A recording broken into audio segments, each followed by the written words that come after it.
Hello and welcome to tonight's episode of Iron Valor. I am your dungeon master for the evening, Daniel Hodges.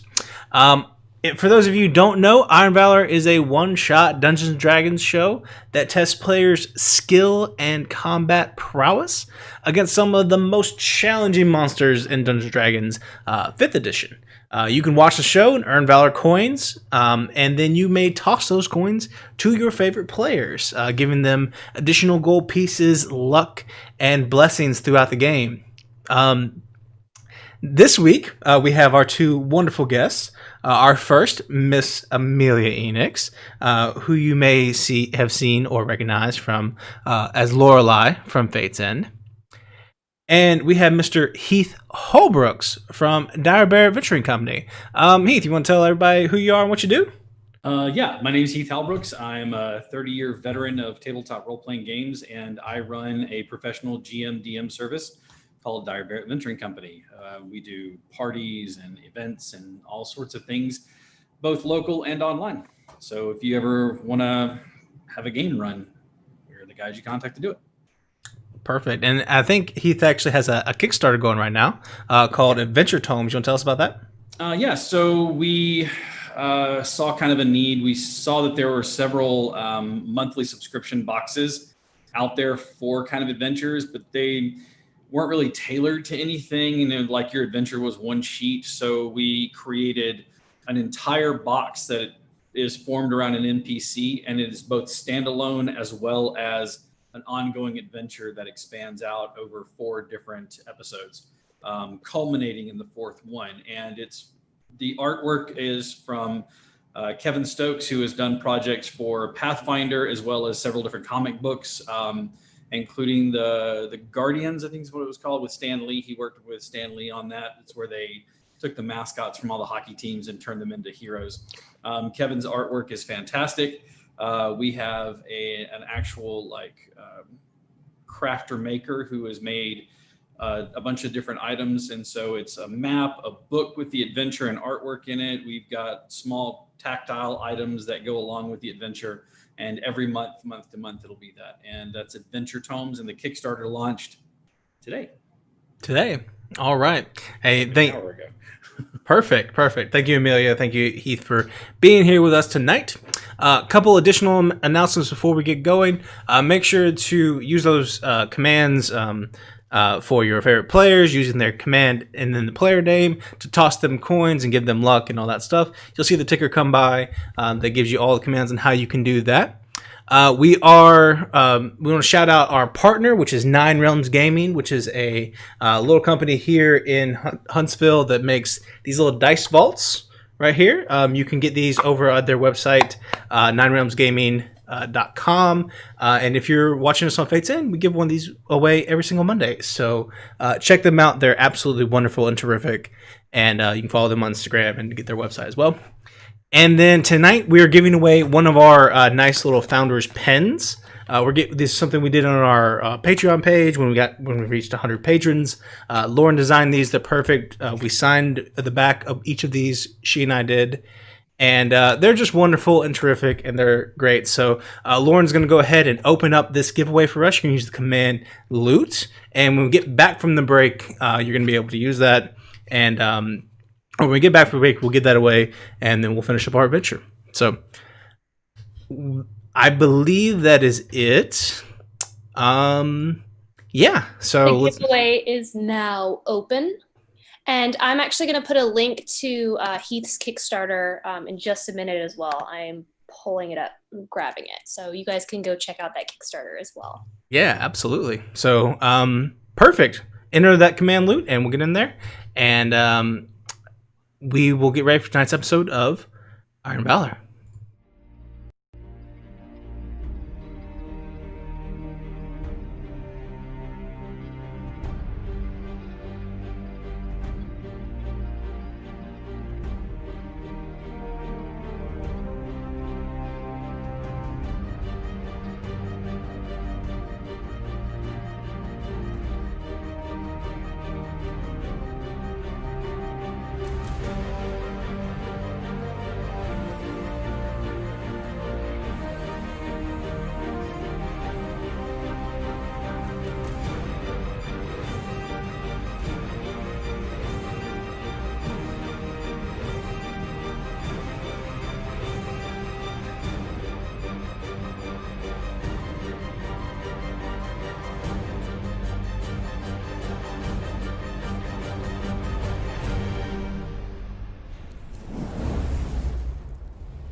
Tonight's adventure begins at the Quail's Cup several weeks ago.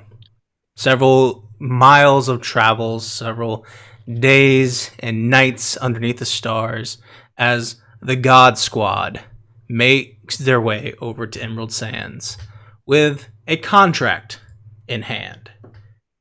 It reads, Davy Coral of Davy's Crock in Emerald Sands is requesting assistance from the Sparrowhawks with the recent disappearance of multiple individuals and livestock.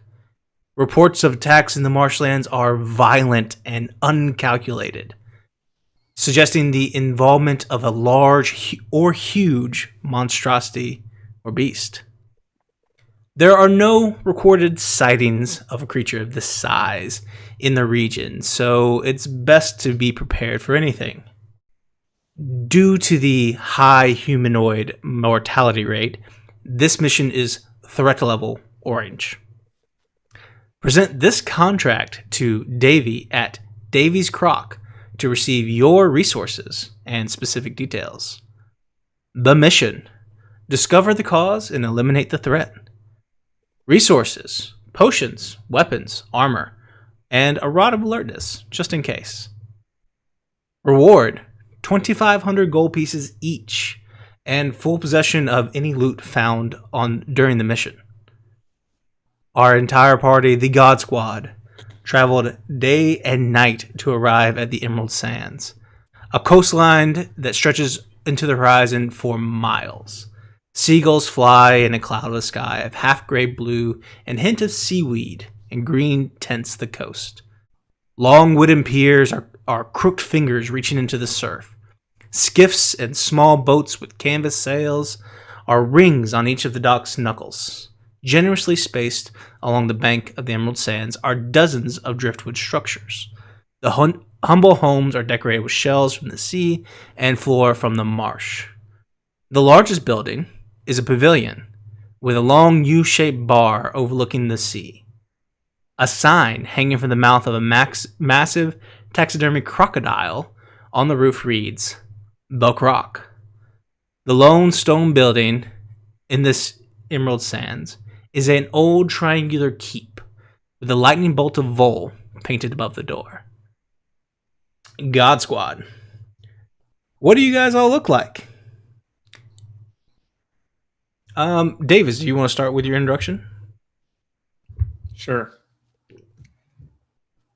Striding forth in his flowing black robes is the exalted Reverend Crusader Gar Chongle of the Holy Knights of Savion, Division 9. He carries a staff with him. He constantly holds the Holy Book of Savion in his left hand. A large crucifix hangs from his neck, a symbol against the undead, glittering in gold and rubies. He wears glasses upon his head, and he's constantly adjusting them to take better look at his book. He's a broad-shouldered man with short-cut hair, probably in his early 30s, but he strides like a man of the woods, lumberjack style. He's physically imposing. He is haughty. His eyes are above most people around him. And he gazes with disdain upon the people he is here to protect. Oof. Brandon. All right. Next to Gar, there stands a very deranged-looking hill dwarf. He has his messy, unkept hair slightly obscures his face. Got scars all over it. He wears a large, oversized cloak of displacement, and he has on cracked spectacles and a perpetual smile on his face. He has a belt with a set of surgical tools and a couple of vials that has different colored liquids inside of each one. He has faded trousers and old dirty boots. You look at his hands, some of his fingernails are missing, and one of his hand is slightly swollen. He's a little standoffish from the rest of the group, and he kind of just stands there, just giggling to himself. Oh no. Okay. Dylan. Akom is a Arakra monk. He's in a fitted up black gi, belt around his waist, also black, obviously. It's custom fit for his wings, which go out. He kind of looks like a bald eagle, but more dashing. On his fists, he wears 2 different gauntlets. One is more holy, and the other one's more devil. The devil one's like red with horns, a skull, and the godly one is a cross and all in white. He on his back he has a mountain with a half demon, half god holding it up together in like a flexed position. So you can see both sides of his face as they change. And he's standing I guess towards the front, and he has a stack of pamphlets in his hand, and he is eager for new recruits. Amazing. James. All right, we got Rigby, who's a Vidalcan ranger blood hunter. He's standing there in a dark leather trench coat.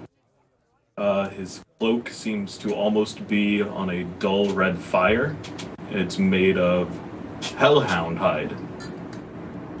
And he's wearing a nice, large brimmed hat.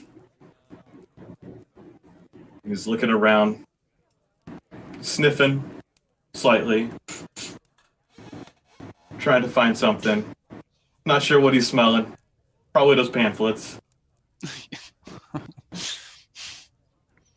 On his back, he's got a crossbow, silvered arrows, of course, or silvered bolts, rather, and a shield that he may or may not need. Okay. Amelia. Amongst all of these strange characters, you might not notice the very tall pallid elf standing behind them. She has long white hair that's tied up in a messy bun. She has extremely pale, translucent skin with matching translucent silver eyes. Her long black cloak is immaculate, no tears, not dirty at all. It covers her brushed metal chest plate and skirts around her silver elven boots of elven kind. Very nice. And Heath. Heath, your mic You're is muted. Who is muted? Yeah. The haughty individual wearing a hauberk that carries the crest of some unknown house is escorted by 3 porters, one of which carries the crossbow, the other carries the glaive that gleams in the sun, and the third makes sure the cape doesn't drag into the mud. The dark hair of the individual, the human, walks a bit primly through the mud and mire, trying to make sure that his boots stay clean. The chainmail underneath the hauberk is gleaming, as though it hasn't seen much combat. Every once in a while, he'll stop and go and point down, and you watch as one of the porters drapes the cape, bends down, takes out a handkerchief, a clean one this time, to make sure to wipe off the boots. And then they proceed. Amorous Hillway makes sure to introduce himself all the time as Amorous Hillway. Surely you've heard of me? Yes. The paladin carries no real known house except for the crest that he wears, being a knight of some noble house. Yes, I'm sure you've heard of me. Perhaps. No, you've never heard of me. Well, you must be from a very small place. It's all right. Perhaps. So, as you all are clear on your mission, contract in hand, you stand underneath the taxidermy croc of Dave's croc, and night is fast approaching. the sun is starting to set and beginning, or I'd say it's approaching quickly, but it's probably 3 or 4 o'clock. So there's still some time in the afternoon as you arrive. Looking around at the Davies Crock bar, you can see many patrons around here having Bahama Mamas and rum drinks and all sorts of tropical refreshments. There is alligator sausage that can be found and an accompaniment of seafood. Behind the bar, you see a older male Triton, kind of like bluish skin, who looks like he's serving the people and general in charge. What do you guys want to do?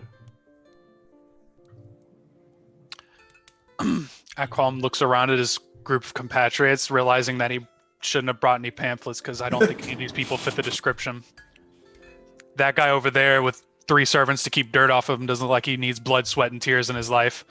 That guy over there is missing fingernails with a swollen fist. He might be a good recruit. That lady over there seems kind of strange and uninteresting.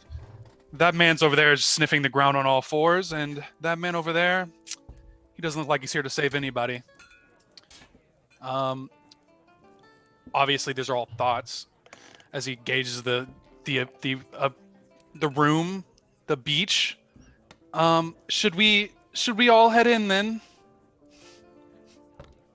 Well, we're not standing out here all evening, I know. Gil, Chauncey, let's go. Oh, yes, lead the way. Unless you have any objections. It's kind of like a pavilion style bar, so there's just these little posts that hold up the roof itself, but it's all kind of open air under here. So Amherst stands at the entryway waiting, his boot tapping. You watch as one of the porters sighs, rolls his eyes, and walks forward, clears his throat, and with the best he goes, Lord Amherst Hillway of Castaway, presenting. Thank you. And then he walks his way into the bar to find a seat, which he mops with his handkerchief before making sure the cape is flared up, and he sits down. Many of the patrons give you a look, and some of them hold their drinks up for a second, but they're not accustomed to this sort of regality in their humble beachside tavern. So I walk through behind him, and I'm like, yeah, we don't really know who he is either, but he's important. He's been paying for drinks all week. All week. Yes, I'll have a Bahama Mama over here, I believe. The Trident like gives you a gesture, and then he gestures to a young boy, half elf on the far side of the bar. He's like, Bahama Mama, far table with the weird man, and he just and the young boy fixes Bahama Mama, comes over to all of you and says, "Welcome to Davis Crock. My name is Jared. Is there anything else I can get for you?" Puts the Bahama Mama down for you, our dear Akon. I need your soul and your fist, and I hand him a pamphlet to the two-faced mountain of the monks. I take the pamphlet. I hand him 30 more, considering I have hundreds. Pass these out to all your patrons. We need recruits. As he puts the drink down, Dr. O will just he'll reach out and kind of grab for it real quick and just start inspecting it, looking inside. Go ahead. I'll have what he's having. Another Bahama Mama? Another Bahama Mama. Yes. Good choice, Dr. O. Just give me the strongest thing you have. I like your style. Yeah, it's good. I can make a drink. I can make you something very, very powerful. I don't trust him. I don't think I'm gonna take him up on that offer either. No. You see, I used to be a bartender before. Well, I used to be a bartender. Oh, okay. We're just gonna skip over that. I said strong, not a laxative. Ooh. Good point. Wow. I bet that's where his fingernail went. He looks down at his hand. He said, small side effects. Do you perchance have any dry red wines? No need for a glass. I've brought my own. Preston. And you watch as the porter that did the announcement walks forward with a small case and opens it and takes a glass out and sets it down, closing it and then walking back over. There's a look of confusion on his face, and he says, "Well, we got red wine, but I think all wine is wet." Pretty sure. No, driver. I mean, we only have one kind anyway, so That's fine. That'll do. Okay, cool. Anything else? A look of shock comes upon Akam's face, and he's like, "Do you guys allow pets? Because we brought Rigby here." And he points to the guy on all fours sitting underneath the table. Rigby. Is he on all? Is he on all? Is he I'm on not on all? all fours.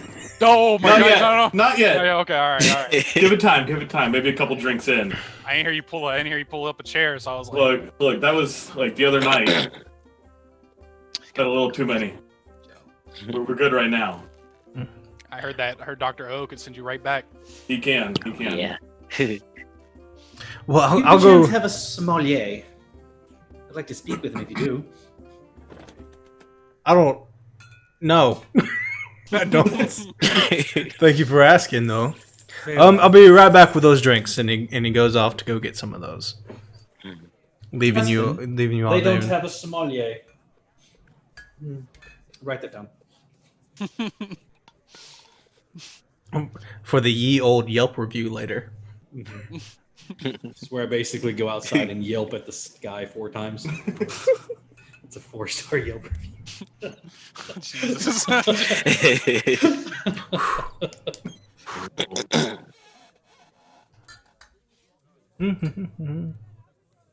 Dr. O's just kind of looking around at all the patrons, studying them, chuckling. We're supposed to be looking for the proprietor of this place, I believe. Davy Coral. Yes. Yeah, I have no clue who this man is either.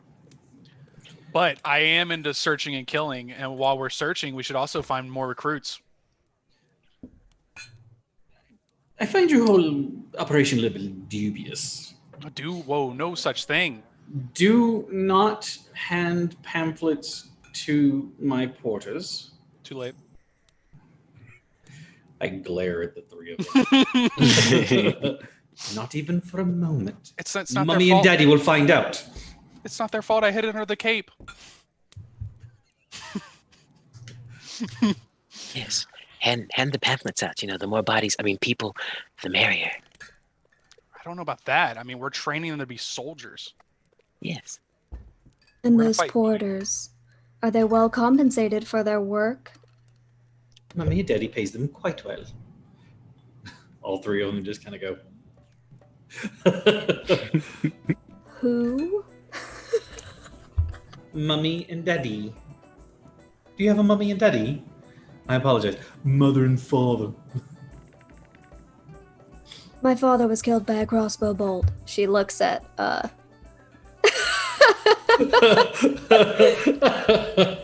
hellhound friend. History. That was another night. Where did it These Where nights did get it- crazy. where did it strike him? The crossbow bolt. She gets up and crosses over to the bar. That's the end of that conversation. Smooth, Dr. O, smooth. What did I what did I say?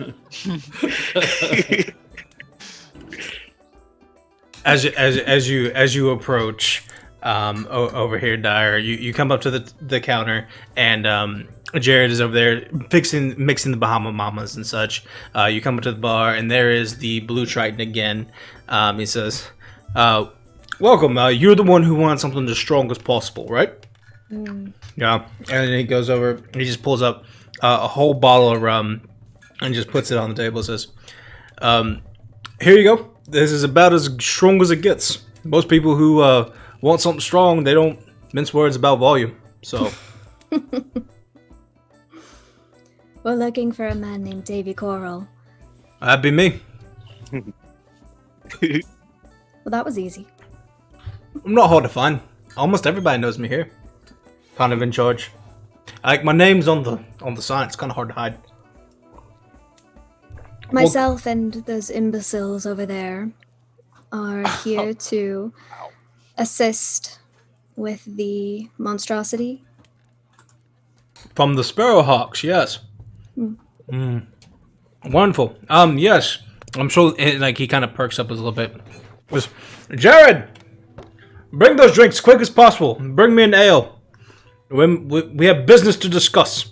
And then he comes around the counter and grabs the bottle grabs the bottle to bring over with you. Says, yes. Did you? The way I understood it, there was a contract. Did you bring it? Yes. Okay. I hand it over. He takes it and checks it, make sure everything's in order. He says, "That's exactly what I paid for. Here, come over." And he leads you back over to where the table is, where all these imbeciles are. Introduces himself, says, I am a doctor. I am not an imbecile. I see we're handing out papers now. Yes, God Squad. Looking at the paper. My name is David Core.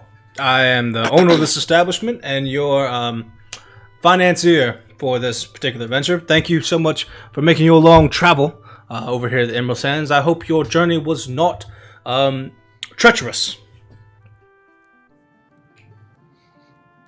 No, it was fine. Quite wonderful. Nutty, but it's fine. Jared comes over and he brings the remaining drinks. He brings all those over, and he's a sharp lad, so they're all to order. And sets those down, and then he walks off, and so it's just Davey there. He said, "Well, here's the scoop. Here's what's going down. We have had 5 bodies go missing in the past 2 months, and I'm sorry, what?" Continue. Nothing. Don't mind that guy. That guy's kind of. Much was a little unsettling. We're talking about death here, and he's just laughing. I mean, yeah. I mean, that's not what it was a joke earlier. You should have heard it. Yeah. Had to be there kind of thing. Yeah, it's kind of inside joke between the God Squad boys. You know what I mean? Sure. Okay. You're actually when I sent the letter, there were only four bodies, but we've had another one just yesterday, up north, kind of close to Shade Point. But 5 bodies. People don't go missing around here. We know the land, know the sea. We tried to live as harmoniously as possible with the gators and the crocs and the snakes, and doesn't happen very much. So when 2 or 3 went missing, we got a little worried, and then a 4th, and now a 5th yesterday. And things are just not going well. Even worse, the crocs used to come up from the sea, and they would land on the beach here and bask in the sun, during the day. And I haven't seen a croc in weeks.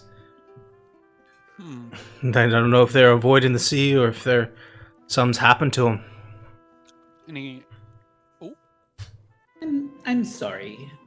Am I to understand that your concern is for missing crocodilia? Yeah, and people. 5 regular people. Humans, people like us. True. And then more crocodiles too. But we like the crocs. No, I understand. 5 people, and then crocodiles. I haven't seen any dead crocs, but there are less of them, and they're not showing up anymore. Right. Mr. Hillway, surely as an educated man, you could have misheard him 5 times. He's gonna pay us money for this. It's not our concern if it's crocodiles or people. Fair. I accept. Nice. I also accept, but instead of money, I would like warm bodies to train in my sanctuary of the Two Faces Hills. We can wait. We can get paid in warm bodies. Also, my wine. If it's not too much trouble. Well, Gerador brought you all the wine we have. There's like one single bottle. It is not that nice. It's just covered in dust. It is not nice at all. Like it's probably. Oh, it's vinegar. Good. Mhm. It just puts it down. You guys see Dr. O, he pulls one of the vials from off of his belt and carefully takes the cork off and kind of very, very delicately drops a drip of it into his drink, and it like changes color and like smoke starts to rise off of it. Pop the cork back. Kind of Dr. look O, around at him. please. Dr. O, what did you just put in that? Dr. No, Dr. I believe this is a situation where it's definitely better not to know. Dr. O, I'll drink that. Yeah, don't forget mine. He stirs it. Oh, you guys. Yeah, I want some. Excellent. Before we all get to a point where our thoughts are discombobulated, remember that we do have a job to do. True. Oh, this'll make the job very easy. He pops the cork. You notice that he pulls a different vial out, actually. Wow. I like this one. Yeah, all right. I'm all for adventure. I'm a man of adventure. Yeah. I drink it. Mhm. Smoky Bahama Mama. I know we're all very fascinated by the drinks and this probably criminal. But there's Don't worry. there's I used to be a bartender. yeah, man. Seems like it. It's But not the question of your there are 5 people dead. You're supposed to be here to help me. I have no Right. concern Just for drink. them. where were they last seen?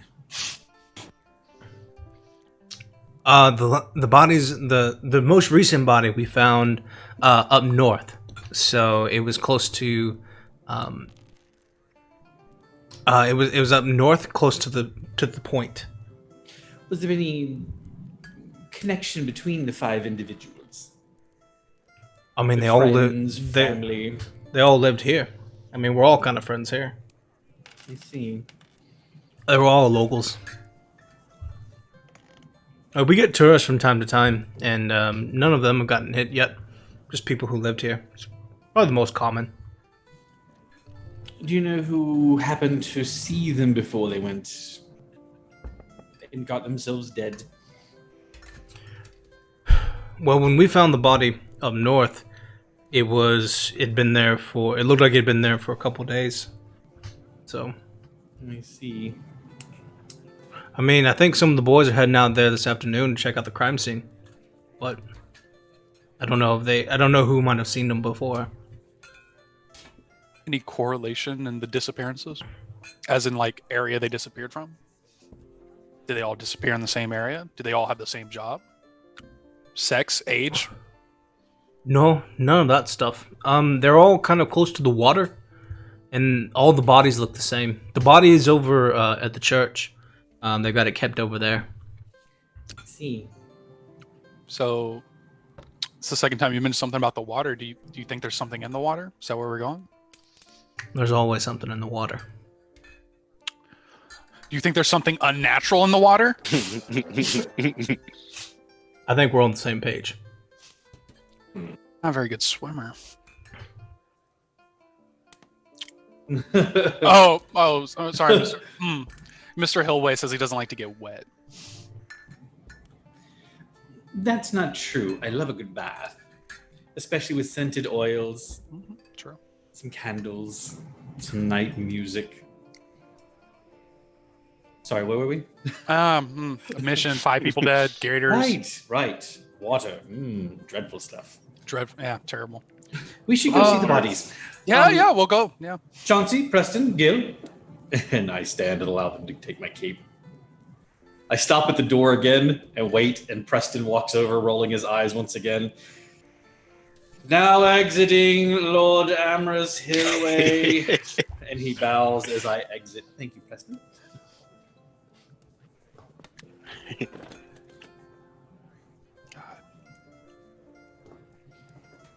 Davey just stands there with the rest of you. Gar I like to let him finally get up. makes I like his to. way into the pavilion. He's been outside reading. Oh God! Didn't even come in. How far away are you letting me get? Very far. To the church? Yeah. I don't like to be associated with them. I'm like American Express. I have my privileges. It's all good. He won't get far. He'll find a puddle before then. I have a puddle cape just for such an occasion. It comes out of the backpack. It's just made for laying over puddles. No, I'm going to head toward the church. Sure. Whether or not anyone joins me is up to them. Sure. Oh, Gar just made an entrance. Yeah, Gar just made an entrance. What are you doing, Davis? If anyone does not love our Lord Savion, let them be accursed when the great return arrives. Savion save you for your fate, for I will not. Amen. And he has thaumaturgy, so this booms in this tiny little pavilion. Oh yeah. And he Dyer strides over chugs the rest of her drink. Yeah, dude. strides over to the table and takes his staff and plants it on it. What? My table. My table. Oh, his table.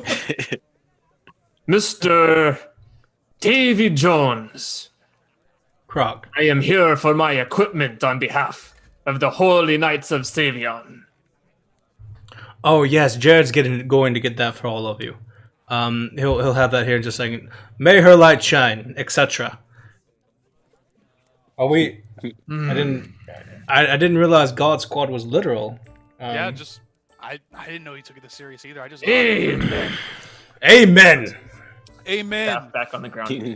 Again, quakes. Well, yeah, Gar, you got here just in time. We're leaving. I guess I'll see you at the church in about 25 minutes. Amen. Amen, brother. And I walk out. Let us go to the church of Savion and learn of her divine judgment. No, it's actually not a church of Savion at all. I'm not. Amen. Let's go. Completely ignored that. You don't want him to. So a few minutes later, Jared comes out with the Everybody's Everybody's gone. the items. No, Di- I stay. I didn't leave. Yeah, I was gonna say We ordered Dyer's still drinks. there. Dyer's still there. Oh. Dr. O's still there. Rigby's still there. A few minutes later, he comes out. Jared comes out with the 3 greater healing potions, the weapons and armor that that are available to you that you've selected, and this really nice rod of alertness. So, kind of puts all those real close to, sets them on the table right there in front of the 3 of you. So Gar is still in his clerical vestment, but his armor has come out. And so he issues at the beginning of his sermon. See, the thing about Gar is he's a bard. And he gives very nice sermons. And as he begins to ritualistically don his armor, he speaks, "In the 4th year of the Great Ascension, did the Savion smite the vampire Surlock, thus establishing her dominion over chaos incarnate. Thusly do we smite the minions of darkness from the wretched holes from which they crawl. In reverence and worship to our mighty God every 4th month of the risen cycle. The progeny of light shall ever crush the progeny of night. Thus it is written, and thus I shall etch upon their immortal beings. Amen." As he is donning this armor that is completely solid black inside. But it's very, very shiny. And anywhere the light hits it, you can see that it's multi-chromed. It reflects in dark reds and blues and greens, all of the colors of the spectrum, as he is this black chromatic knight of his order. Very nice. As all this is happening, Davey will say, well, your friends got out of here quick. Did you guys have any more questions? Anything I could help you with? I want to be as helpful as I can for your journey ahead. I know there's the body and then there's the crime scene itself, but if you had any more questions, I'll be happy to answer them. During the great sermon, I'll come back. This thing you said it lives in the water but hunts on the land. All the victims have been near water when they died. Interesting. Of course, we're all kind of near water all the time, so could just be a coincidence, but probably not. Do we know a specific time of day? We've always found the aftermath. We've never seen the attack itself.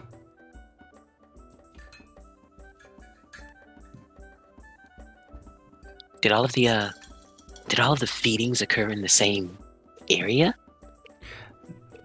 They've kind of been everywhere. I don't know y'all aren't from around here, but Emerald Sands is a interconnected set of waterways that go all through the marsh. All these rivers and deltas, everything all the way to Dahlia's Lagoon. And all of those kind of connect to one another. So, and the bodies we found, and these are the bodies we found, I say, not all the bodies that are gone. But so there's no way to count for all the people in the marsh. But the bodies we found have all been kind of everywhere. Yeah, it's like the perfect hunting ground for such a creature. Weird. How are you so sure it's a creature? I don't think. Wild guess. I don't think a person could do what it's done to them, to victims. You know, Davey, sometimes they say that people are the worst monsters. Well, you haven't seen what we've seen, but we'll get to the bottom of it. It's a little against human nature, I would say. It's a little unnatural. But I mean, I could be wrong. We're not all human, are we? Well, actually. Technically, no. Yeah. And with that statement, That Garth checks out. has drawn. He has so many daggers on the table that it's kind of stupid. But he's putting them into his external vestments, and they're just kind of disappearing. And he stops for just a second when you say that, and he looks over, and then really makes eye contact as he continues tucking daggers into his cloak.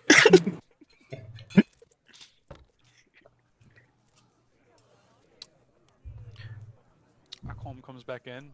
I forgot to ask which way the church was. I don't really know where I'm going, now do I? Grab my stuff off the table. If you all want to help your utterly perceptionless friend, the church is the only stone building in town. The big triangle Stone one. look like. It's the one that looks like a rock. Oh, really? That's what my fist looks like too. You can learn how to get fist these hard if you come and join the Two-Face Mountains. No, thank you. Yeah. You probably wouldn't like it anywhere. There's no water. Probably not. I like the water. Yeah, I know. If the rod of perception is still on the table, alertness, whatever. Dr. O Whatever it is. we'll grab it. I will grab a healing potion. Suck it away. I'm gonna grab a healing potion too. Same. All right. Gar can have nothing because he's too busy reading sermons. Would anyone like to bring our dear Amaris his weapons? Yeah, I'll do it. He has a porter for that. He has He has people for that. Yeah.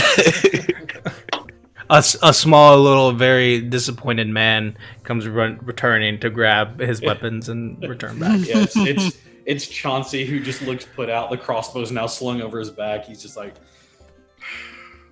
His lordship left his stuff. Again. Again. Likely a common problem for our dear Amaris. Thanks for watching over his things. Alrighty. Alright, so I guess we'll go check out As Gar turns to leave, sheathing his blindingly shiny black greatsword into his sheath and redrawing his prayer book. He says, "Remember, faithful, violence is never the answer, unless used on monsters or heretics. Amen." And he rides out the door. I'll drink to that. Jesus. I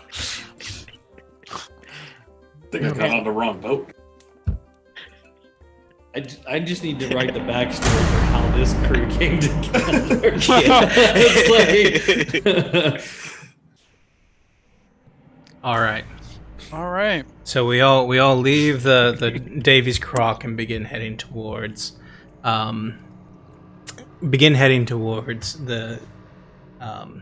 church. So built on the sand is a large triangular shaped building with the point of which points out into the sea, and there's a long balcony that reaches out in an arc into the surf itself, and waves crash into it, and there's this nice kind of banister of stone that kind of goes around the outside. The walls go straight up probably 30 or 40 feet, and there's a large stone arch with no door on it that leads into the only central chamber in this triangle shaped building.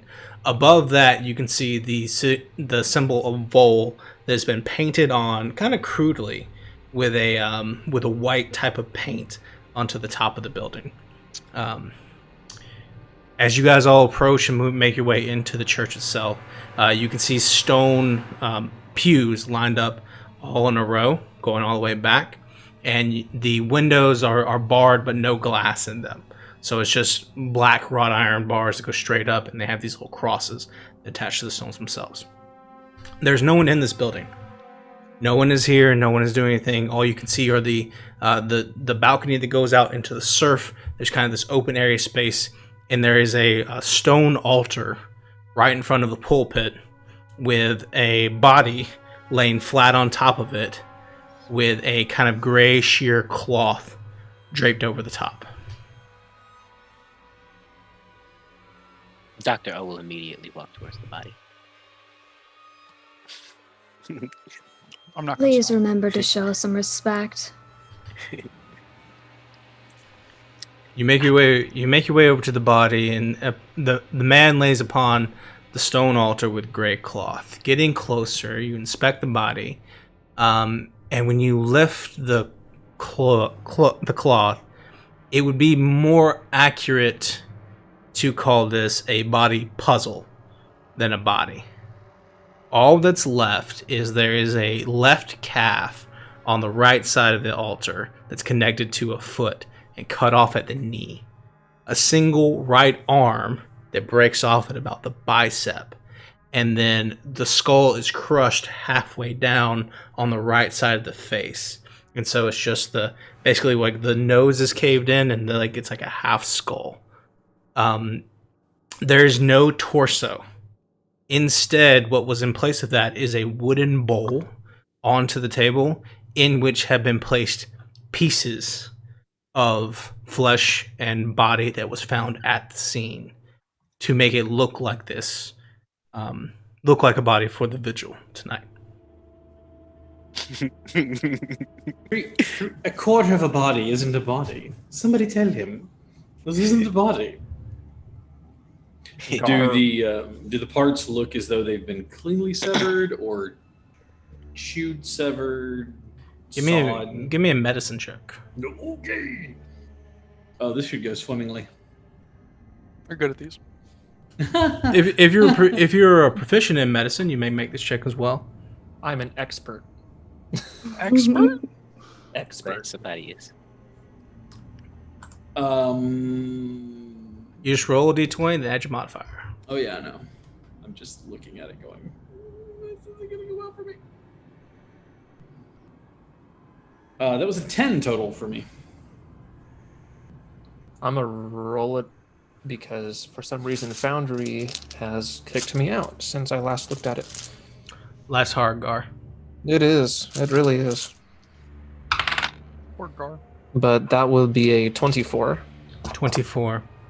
Let's see. So, Amara, you go up and you look at this body. Man, this thing's gross. It could Stand aside. It doesn't. Looking at it, Gar or Amaris, you can tell it is. It's horrific, but you're not sure exactly what may have caused this. Gar, you're looking at it. What strikes you is probably the pieces of the pieces of the leg and the arm are such that it looks like it could have been severed off and pulled apart, or it could have been cut off. You can tell it definitely wasn't a blade, but due to the violent nature by which this was pulled apart or sliced apart or bit apart or whatever it was, that's kind of hard to tell. But you know it's not a blade. With a 24, what is most concerning to you is the sheer amount of pressure and the violent nature something would have to do to crush a skull in this way. Like, it's one thing to, if you get the right pressure point and you're a heavy enough object or you're a big enough creature, you get enough force behind it, you could crush a skull. But this has crushed half the skull. So it hit so fast, so sharply, that it's a wound like you've never seen before. And with a 24, man, it looks like the same way if a dog bit off someone's finger. Like, it crushes a piece of it, but not the whole thing. It's very unusual. That as Gar approaches, he plants his sword in front of the altar and begins his inspection. And the longer he looks at it, the wider his eyes get, and the wider his smile gets. Dude, Dr. And Overton. he, Yes. one more question. I like this one. Is the mouth intact? No, that came. There's like a piece of where the jaw would be on one side, but it's broken in pieces. You can't really tell. It's Okay. like. And as he reaches his conclusion, he turns back to the group and addresses them. This is no ordinary monster we're dealing with here. This is something special. Savion will be praised by this kill. See how the skull is half crushed by sheer pressure of whatever this is. No blade can cut like this.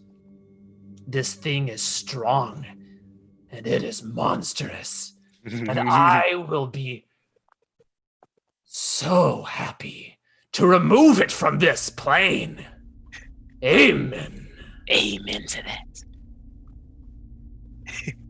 Thank you, Captain Obvious. Viscera in a bowl. Yeah, I thought they were paying us to fight a monster that wasn't unusual. I'm gonna go outside. If only all the people in the world could see as clearly as you do that Savion is our savior. Amen. But alas, they are so blind. This will bring them the light. Won't the light just blind them? He completely ignores that. Oh no! Turns back to the altar. Savion, please have mercy upon this tender soul. We know his allegiances were placed incorrectly, but no foul was here. Nothing deserves to die at the hands of these monsters. Sorry, 20 minutes ago you said you smited heretics. He ignores that too. All right, well, His religion is a bit inconsistent. I'm just gonna leave this pamphlet here. Hopefully his With soul the finds dead its way body? back. Yeah, obviously. On the body, yes. On the Obviously. body. There's gonna be a lot of people looking at this, and I need to make sure that they make their way. to Body. my- There's just a stack of pamphlets next to the body. Yeah, I must staple them over the church before we leave too. a little sign that says "Take one." Yeah. Take one. Please only take one. Just using the hand. Oh my God. Me too. Dr. O will walk up to the bowl and he'll like kind of glance around at everyone and then like start taking samples. Bro, Dr. O! Of what? Wait, of what? He's taking pieces of the dude. The pieces that were in the bowl. The pieces that they Oh, put together in the- Someone please stop this Dyer man. pulls out a dagger and holds it to your nose. Sorry. It's a research. For display only. He's already dead.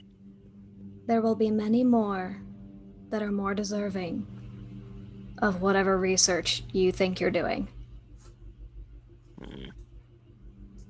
Fresher bodies would make better. All right.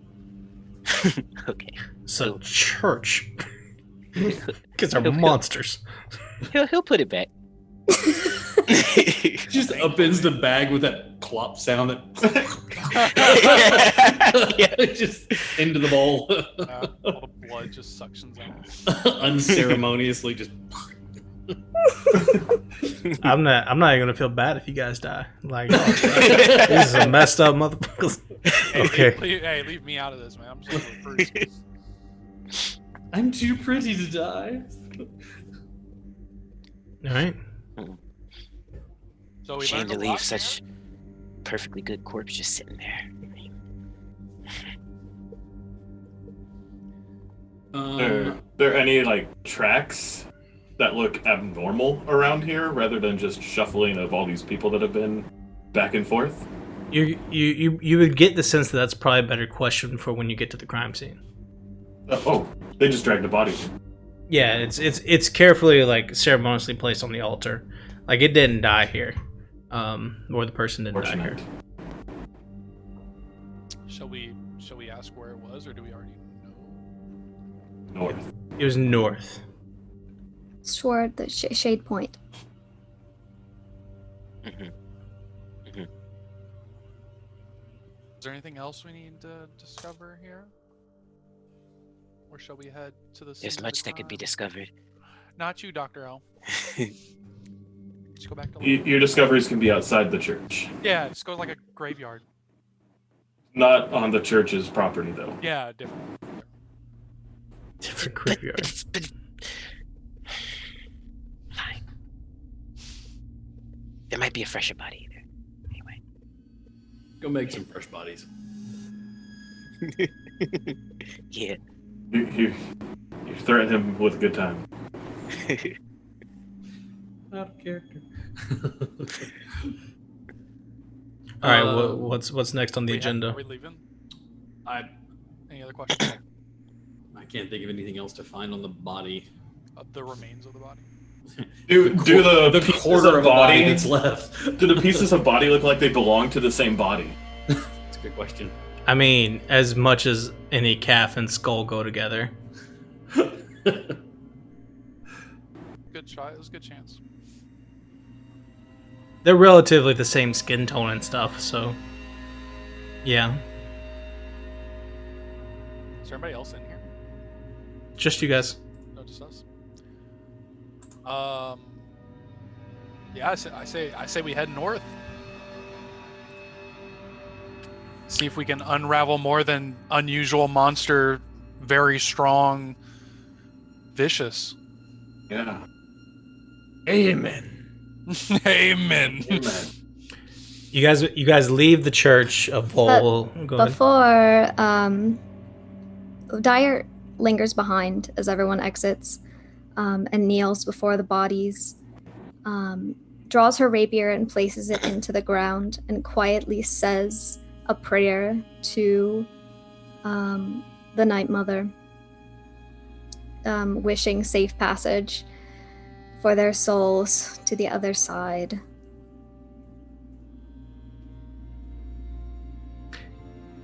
It's a very unsettling experience being in a church alone. But this might not be a first for your character, for Dire. And it's a nice moment and something that is perfect.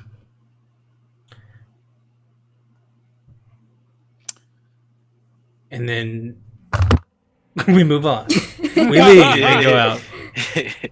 As you guys begin moving north to where the crime scene was said to be, and David gave you a description that you have a pretty good feeling as to what's happening.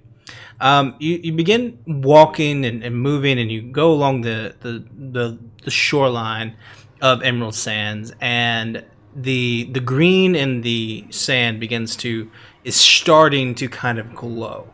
So Emerald Sands has this bioluminescent kind of nature to it, and the surrounding water and the waterways, and it extends into the sand itself. So there's a faint green glow around all the sand as we're getting closer and closer to night.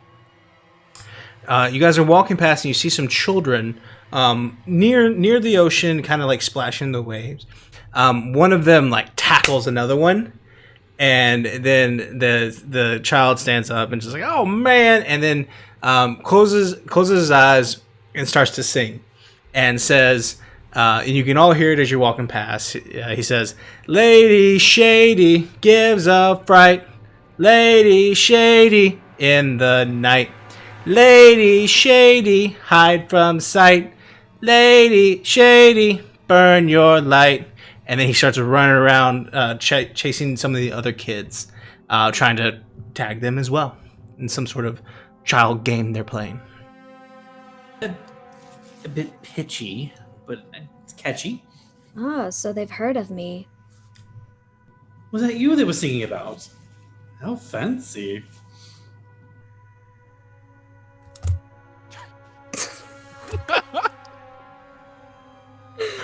It's got shady, dude. Amazing. You continue to move on, and you find your way over to the crime scene. You find this particular site is found. There is where a bridge was. You arrive at a bridge just outside of town. The bridge is about 100 feet across that goes over the river, 15 feet wide, and it's very clearly been destroyed on one side almost entirely. A large tree sprawling roots on the side of the bank you guys are on has been pulled down, and all of the dirt underneath has been pulled up with it, creating this giant crevice and hole over here where the tree is. Bloodstains are on the bridge itself. And then further downriver or so, you can see where several branches, leaves, and things are getting gathered up around some sort of wooden structure. What's the distance? What's the length of the bridge again? It would have needed to be about 100 feet long to get all the way across. Okay, so and 15 feet wide, and you said it's a wooden bridge? Wooden, yeah. All right, and so when you say the tree has been pulled down, like the root structure is exposed? Yes. Okay. And is that near the bridge, like beside it, or is it down a little bit from it? It's probably about 30 or 40 feet from the bridge itself. Might I ask, is it upriver or downriver? It would be upriver. Okay. And then you said that there's some detritus being caught up by a wooden structure. I assume that's downriver then? That would be downriver, yes. Okay. And it's not visible what it is because of all the leaves and stuff. I mean, you can see where the structure is. You're just not sure. It's wooden, but you're not sure exactly what it is. Yeah, not yet. Let me. Not from this distance. Not from this distance. Chauncey, my binoculars. Is there anyone here right now besides us? It's just y'all. Okay. I'd like to examine the area where the bodies were, or the body was. Sure. So there's blood kind of everywhere. So the most blood is over near the tree. And that's probably where they found most of the pieces. So as you head that way, make an investigation check.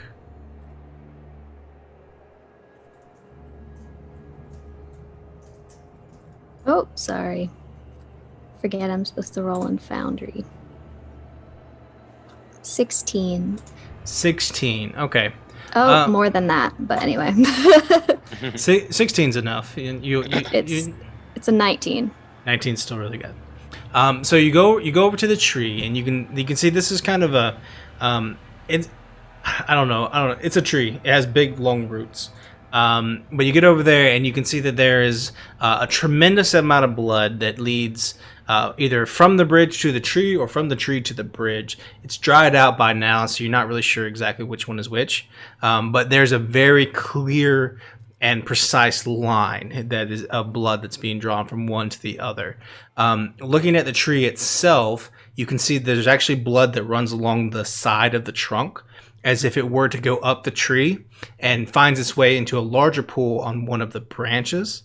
And then with a 19, you'd probably also notice and get a sense that there are these huge claw marks on the back side of the tree that kind of look like they were like these. They're probably 5 feet wide in total, maybe 6 to 8 inches apart. As they come across the backside, and there's 4 on one side and 4 on the other, and they kind of have parallel but almost like perpendicular to one another. Kind of like at an angle. Yeah, like on the backside tree where, like, if something was large enough, it would have pulled it down towards. Okay, so you're like talking. It had its hands up high and pulling it down. Yeah. And you said the total, both claws is 5 feet. Or like each set is 5 feet. Each set's wide. about 5 feet. Wow. Yeah. How many claw marks? Total, there's 8. Like on one hand? No, 4 on each side. Oh, 4 on each side. Okay. Yeah. That would be crazy. I mean, That's a lot of claws. yeah. But you can see where the blood runs either from the bridge to the tree, from the tree to the bridge, and then it goes up the trunk of the tree and then onto the first branch. Is there? And then there's a lot more blood there. Dr. O will go over to the bridge. Does the blood stop at the bridge? It does not. Make perception check. Yeah. Oh wait, I think I actually have my character. Yeah. Perception? Mm-hmm. No. Give me survival. Survival? Yeah. Exposed wisdom, that both sucks. So.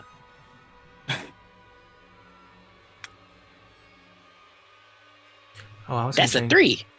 3. Man, there's a lot of blood. Oh wait, I get advantage on those for some reason. Hang on, let me try again. Forgot to change the music so it's not so creepy.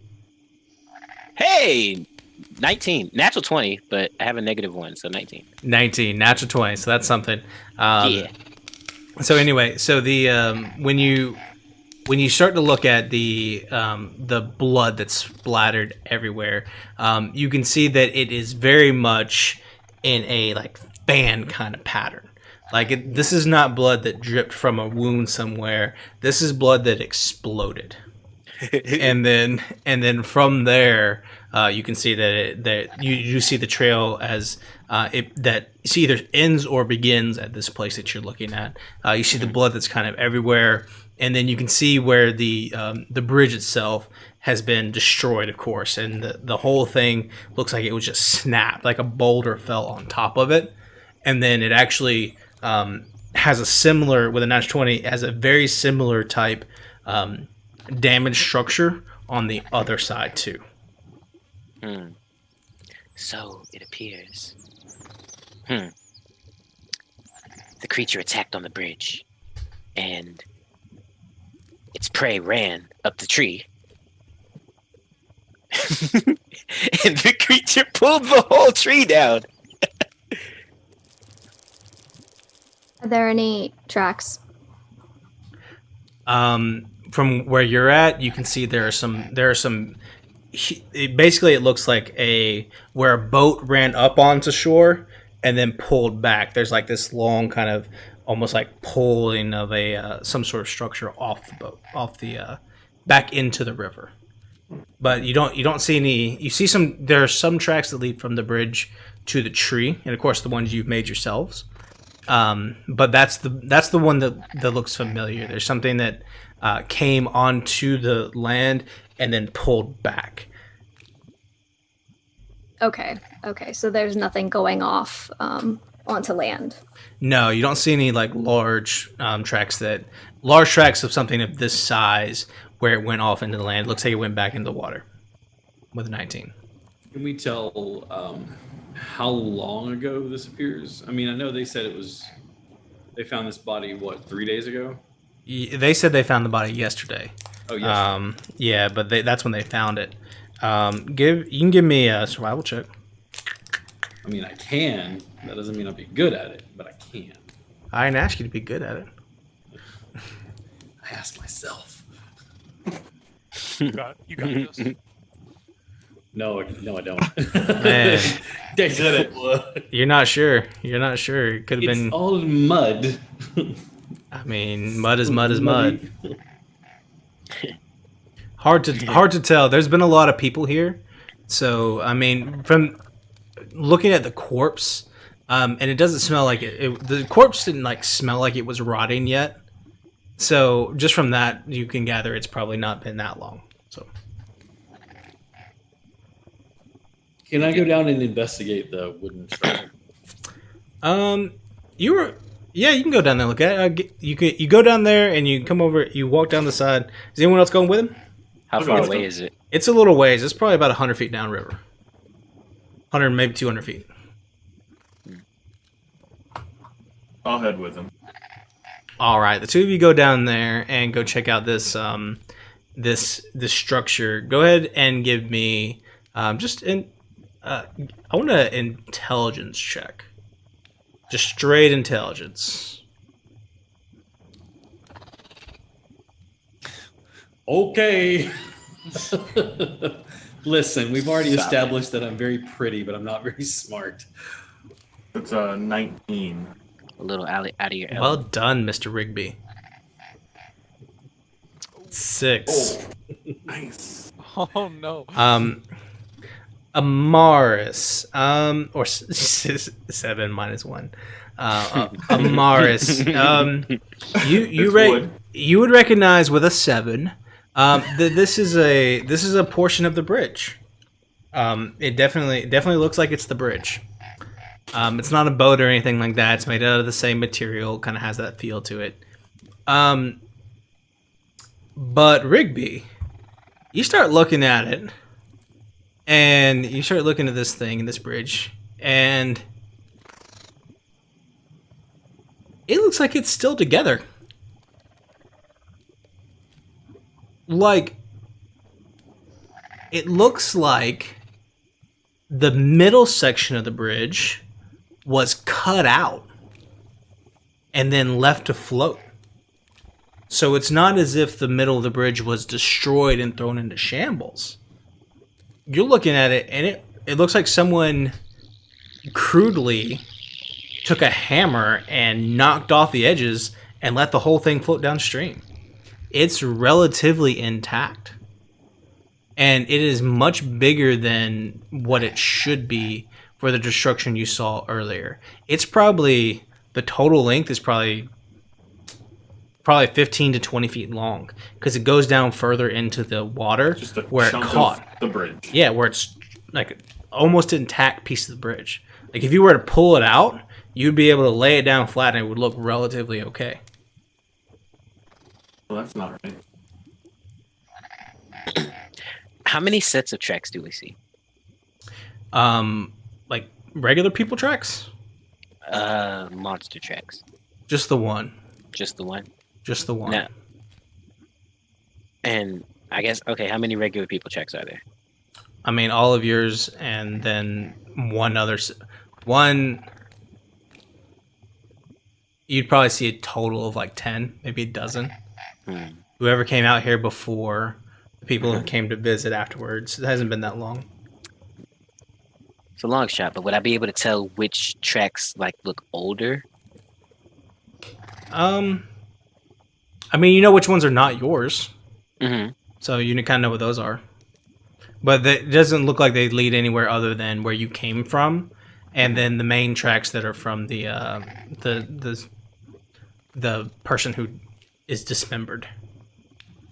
Okay. Interesting.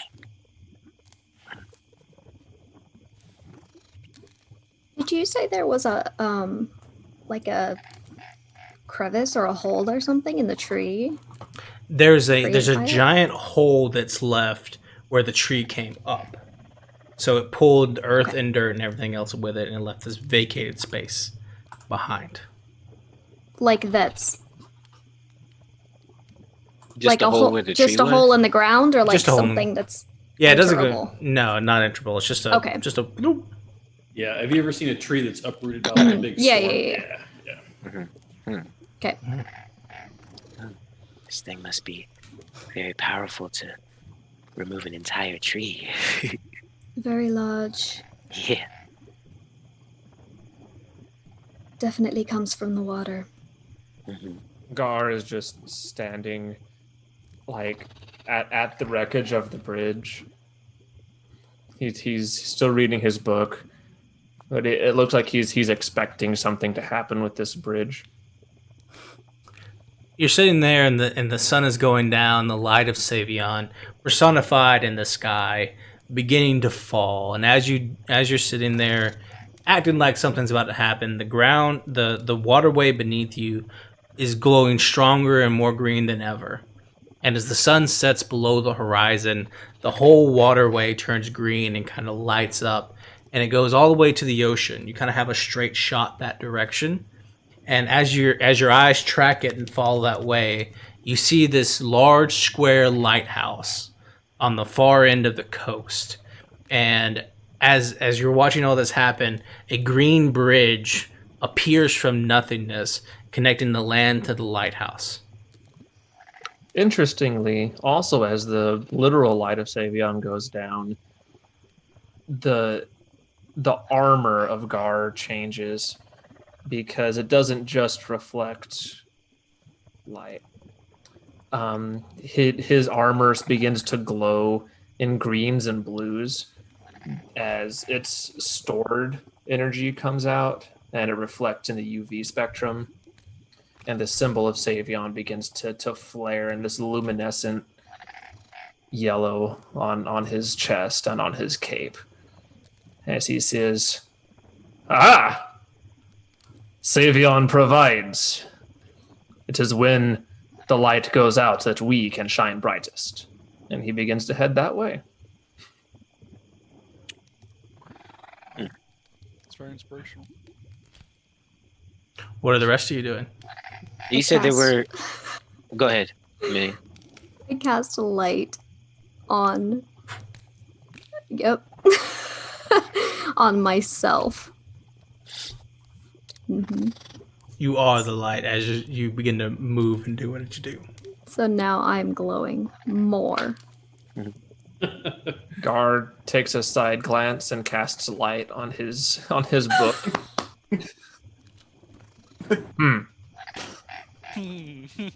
Big brain over here.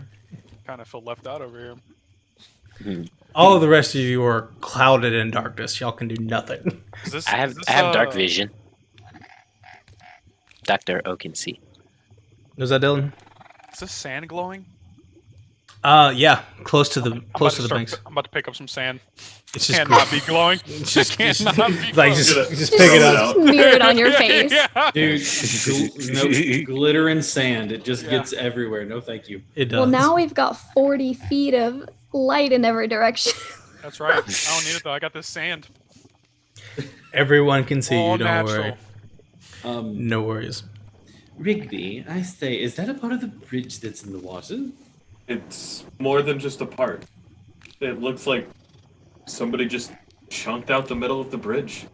Do you think we could extract it? And by definitely we, could not. I mean you. No, there's no way. I guess, Nothing can be done. I guess I'll have to do it then. Hold me around the waist. I don't want to fall in. Okay. No, not you, Chauncey. Oh, have fun with that then. You gonna try and pull it out? Yeah. All right, give me a strength check. Could I argue athletics? I mean, yeah, you can roll athletics. It's kind of athletic because this is gonna be tough. Like there's a lot of balance involved here.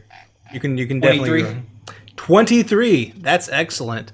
As you go in there with Chauncey's aid, you go and you start to pull, and you get it you get onto the bank, and you start to pull it, but then it becomes water-soaked wood, and it's far too heavy for a normal person by themselves to get out. But it does seem, as our dear Rigby has said, to be the full bridge, and you've got it by like these posts, and you're pulling it up. But this bridge is 15 feet wide. I mean, so as you're pulling it up, it's like a boat. Like as you pull a boat out, it's buoyant until you get on land, and you can see where the bridge pieces, like the planks that go across, where those are still intact. They lead further down to the water. I just look at Rigby and smile. Don't tell me you weren't impressed.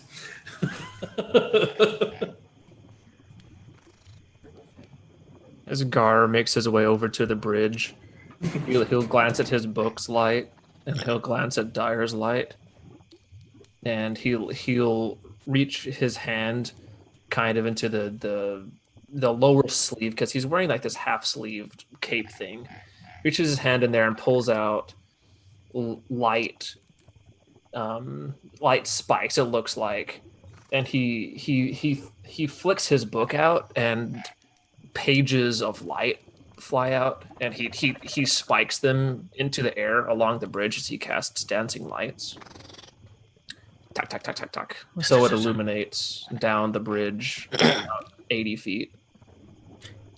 It doesn't. It only goes about. You do that. It goes about probably 30 feet or so, 30 or 40 feet. I mean, it ends up being like this large square kind of platform, maybe twice as long as it is wide, and you can see the end of the bridge in the water.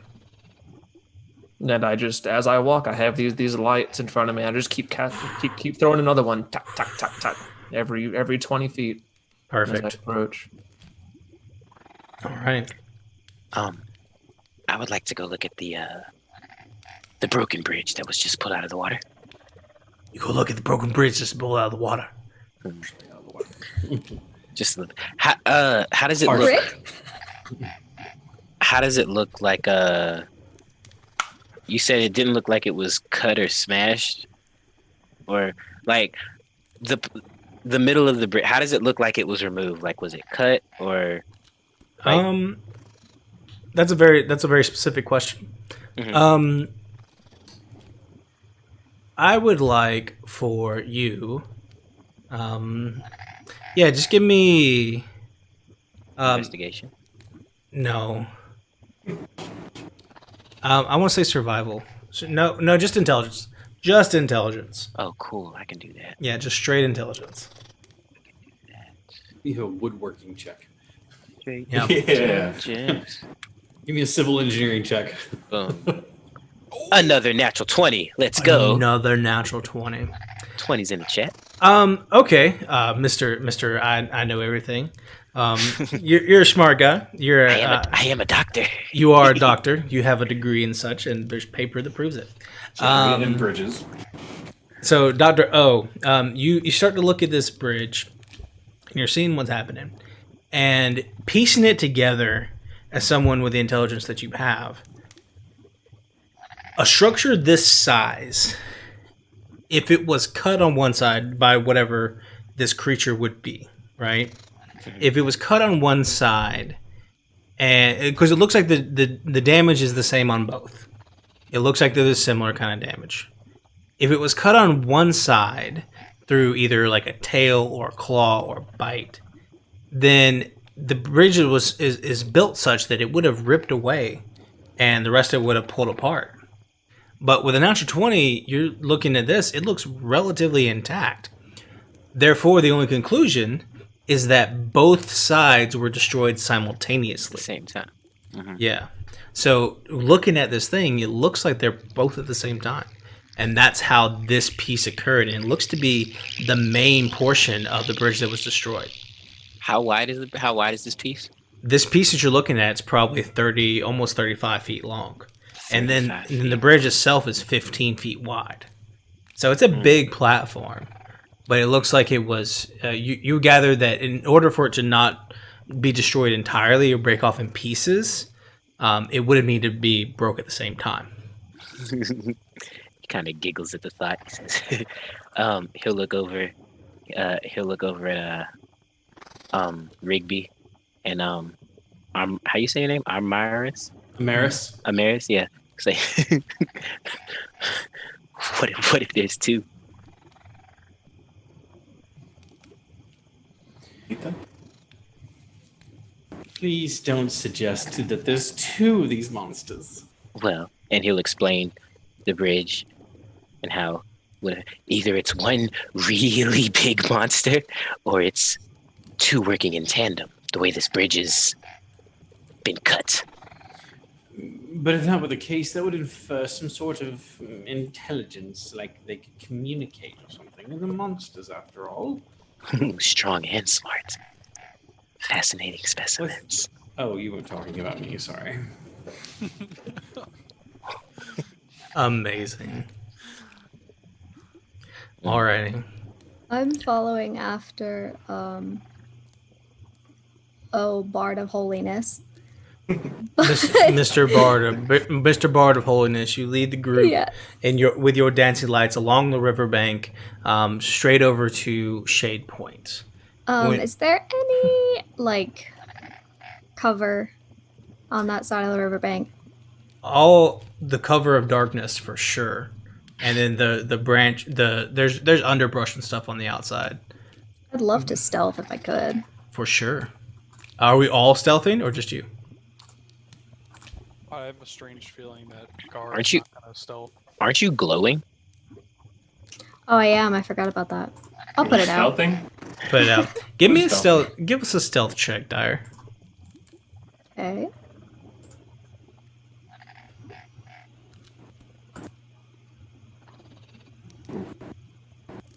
What is that? I can't see it. That is an 8. No, that was Was it 2d20, total? so it was a 5. 17. 5 to 17. I'm pretty sure all of you lose Dyer. So the 5 of you walk. For all intents and purposes, the 5 of you start walking. And you feel pretty well hidden, Dyer. And you all begin making your way towards Shade Point. As you get closer, you see the square tower. The waves on the north side of the marsh up here are strong and choppy.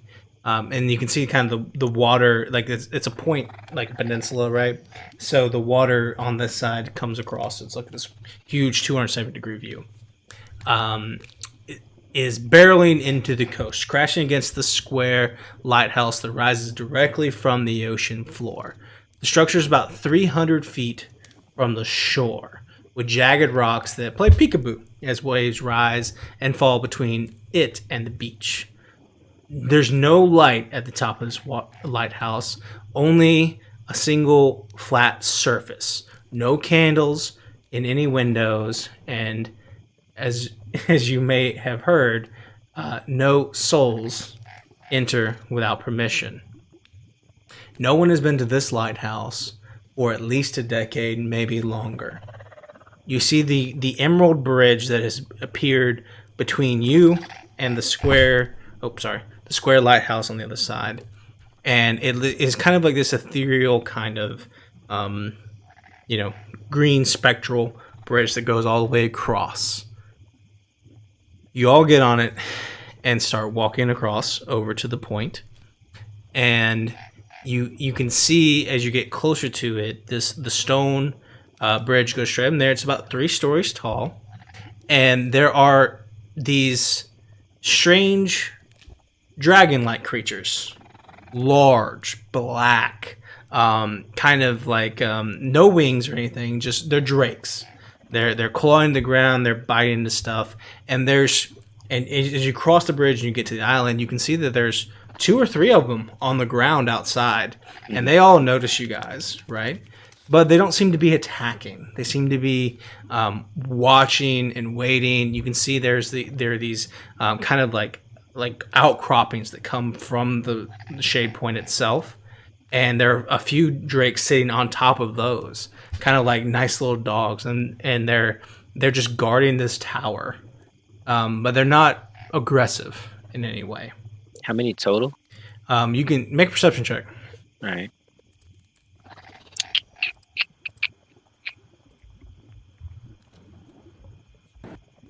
Ooh, that is a dirty.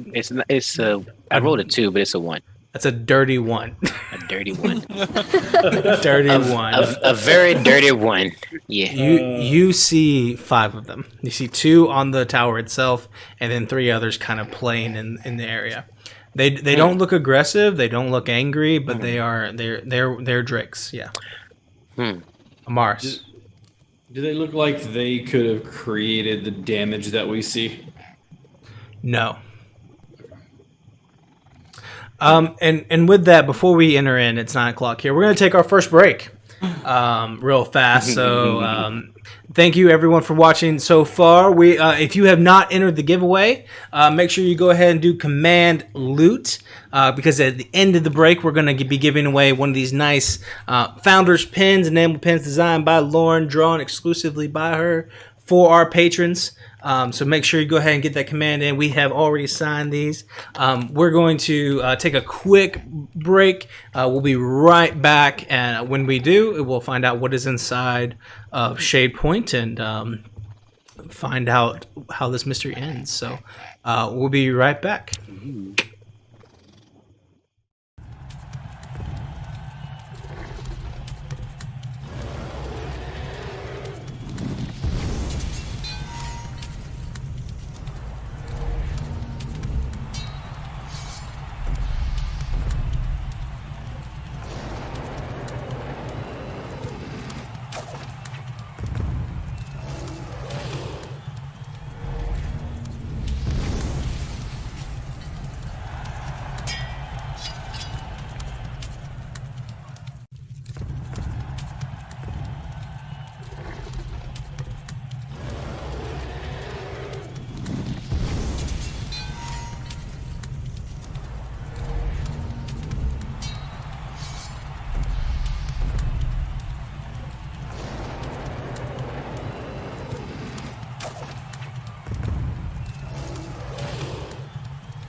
And we are back here on Iron Valor. Thank you, everyone, for sticking around with us.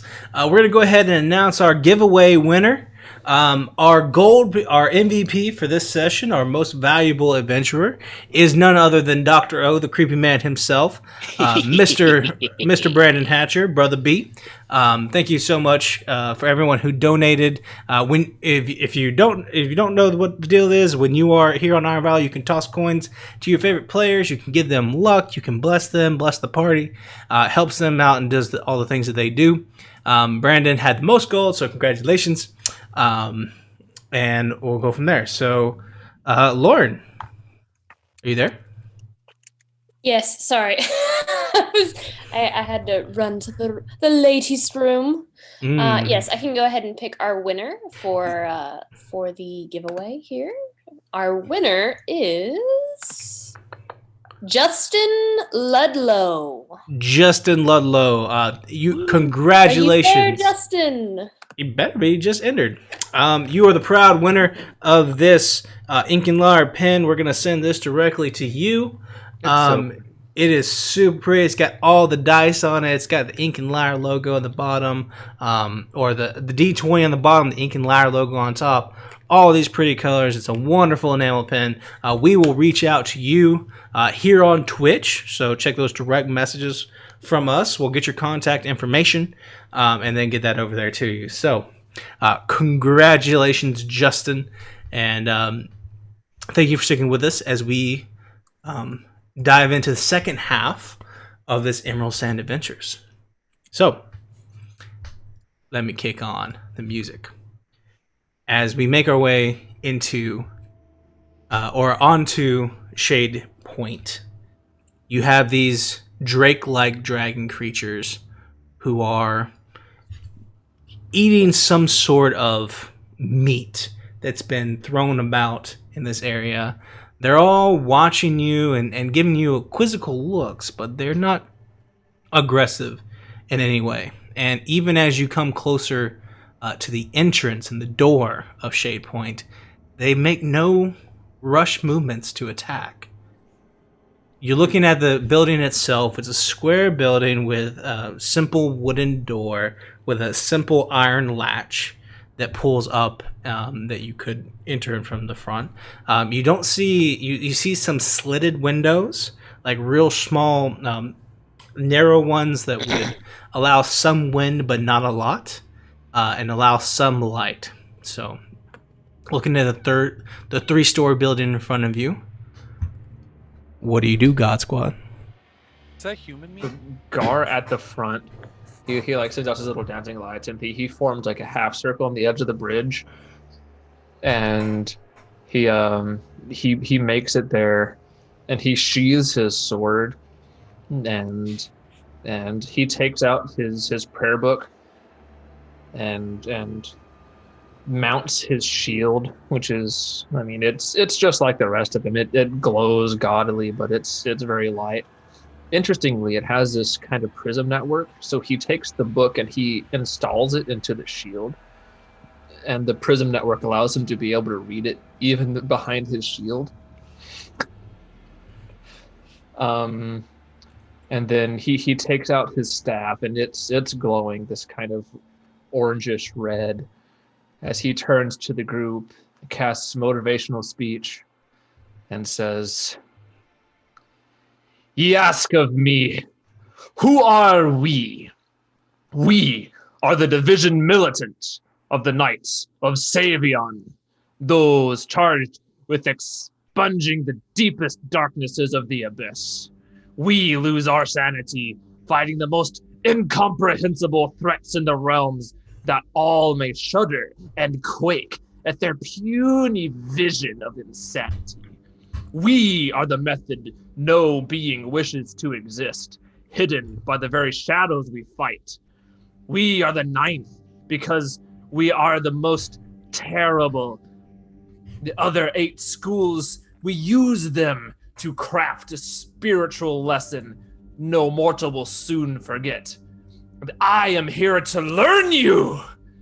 Amen." Amen. Well said. Well said. Huzzah! Chauncey, Preston, Gil, wait here. I'll need my glaive. No. The ruined one. Thank you.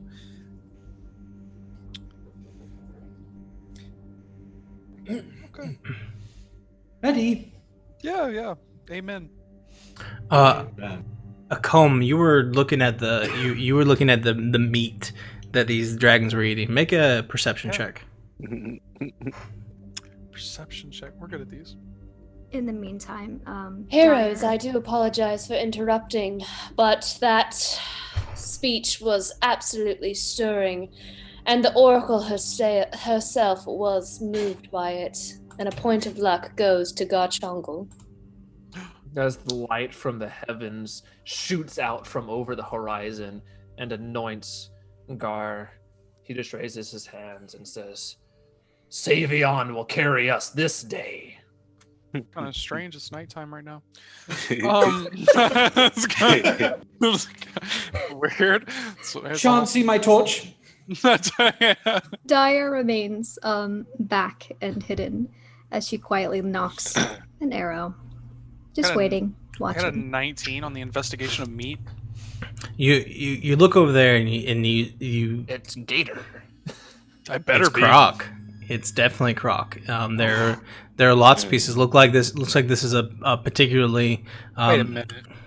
it's a particularly strong tail that these two are kind of fighting over. They're kind of ripping it and getting the small pieces, but they're definitely fighting over a rather large crocodile tail.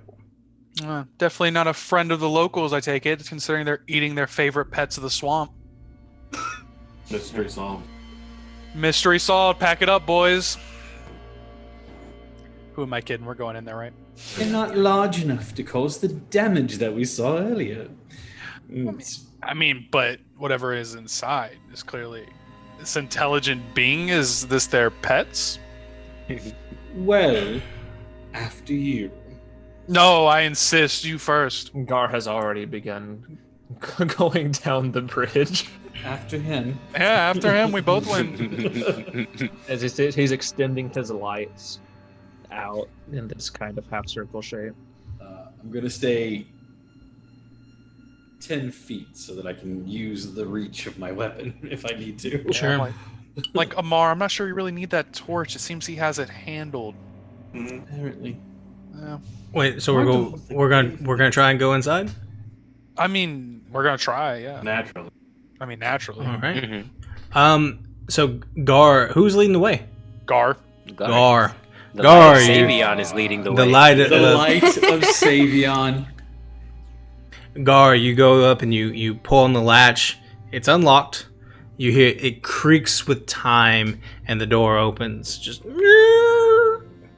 and your lights go in and light the room. Cobwebs and rot fill this room. A set of stairs lead up the far side of the room to the next level. Gothic table style furniture and chairs and kind of stuff is fills the room with this deep green kind of velvet upholstery. It's kind of brittle with time. There are open books and various utensils, cups, things like that, covered with dust and filled with mystery.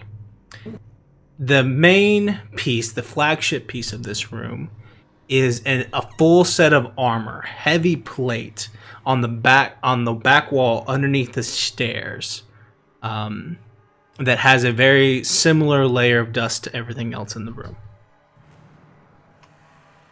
What does it As smell I like in here? It smells like it's just stagnant air and salt from the sea, and then it's just this wave of that. You know the smell that like if you've got cockroaches or something, they come out. You know, it's kind of got that smell to it. No. He This dude. Oh, you don't know what that smells like? Okay, great. He stands his staff in front of him, takes his fingers, runs them along his shield, and draws this sigil on his helmet, and then drops the visor as he casts protection from evil and good on himself. And then he says, He speaks this in common, infernal, and abyssal. Come out, you evil, and face your doom. As he begins to advance into the room, he takes out a couple daggers and begins hurling them at various locations in the room. He pegs 2 right next to the suit of armor. Whoa. Wait 1 second. You said there was a layer of dust over every. Does this place does anything look disturbed? Make a perception check. Other than you. Great question. Clap back. All right. Natural 20 on your perception check there. We don't need a check. We don't need a check. He's disturbed. He's for sure disturbed. Very low DC. Yeah. That is a 7.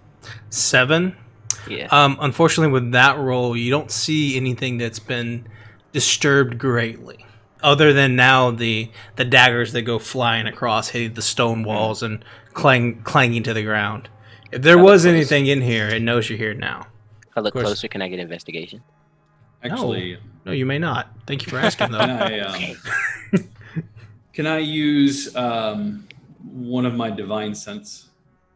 Yeah, absolutely. As long as it is the location of celestial fiend undead within 60 feet that is not behind total cover. With that, you would not sense anything. Okay. So did the drakes not respond to us entering at all? When you guys entered, they didn't do anything. Okay. They just watched you go inside. Not gonna come back to. They saw it. I mean, they saw you, of course. Like, they're clearly watching you, but they seemed they look well trained. You know, you know how if you see a puppy on the street, you know if it's gonna attack you or not. I don't know. Yeah. Yeah. You can usually tell when a dog's well trained or not. These look like they're well trained. I was gonna. It's a little late, but can you tell if they're magically disturbed? Like to cast beast sense on them? Like the dragon, the drakes. Like the druid spell, yeah. Like if someone's using them as their eyes and ears. Oh, you could accomplish that with something like detect magic. Do you have that? No. I do. Yeah. For the purposes of saving throws and charm, for those of you who are within 10 feet of me, you cannot be charmed, and you have a +2 bonus to your saving throws. Nice. Just make sure it's out there. And Davis, you did a motivational speech. How many temporary hit points did we get? I'm waffling. I think I'm just going to leave it at 5. I think that even with 10, one shot's going to tear through those and remove the wisdom benefit. That's kind of a on-room enter wisdom benefit at the moment. Was it wisdom? Yeah, what does that do? So motivational speech, as long as you have the temporary hit points, you have advantage on wisdom saving throws. If you're hit, you have advantage on the next attack. Nice. It's all good stuff. The spell ends once you lose a temporary hit point. But right now you have 5 temporary hit points. Mm-hmm. I'm not sure we covered that, but y'all might have talked about it before. I don't know. Yeah, unfortunately with a 7, you're not really sure about the disruption in this room. Oh, I do have detect magic. It seems. Did you want to go try and do that? Yeah, I guess I could use it in the castle too. So. Yeah, you could.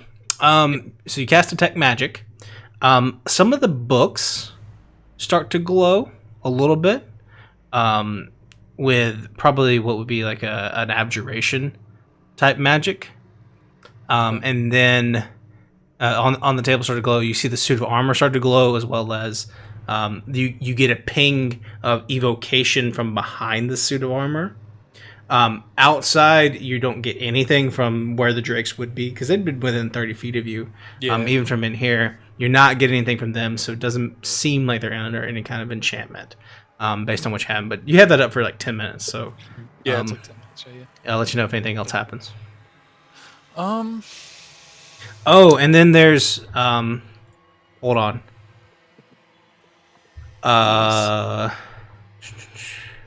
There is you're getting a ping from underneath the table as well. That is Like directly underneath it, like underneath yeah, the floor. like underneath the table itself. Like there's this like white tablecloth or this like kind of green tablecloth that goes over the whole thing, and underneath the table you're getting a ping. It's evocation. Okay. Well, I'll definitely let everyone know about the magic in the lighthouse. That Thoughts, table and opinions, concerns? that table and that suit of armor are definitely trapped. Evocation magic? Yep. I was going to say it could be something.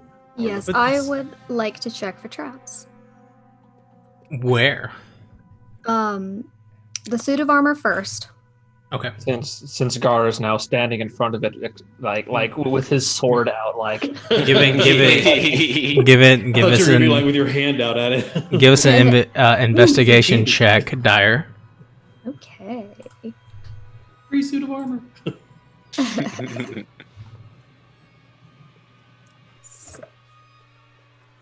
14. 14.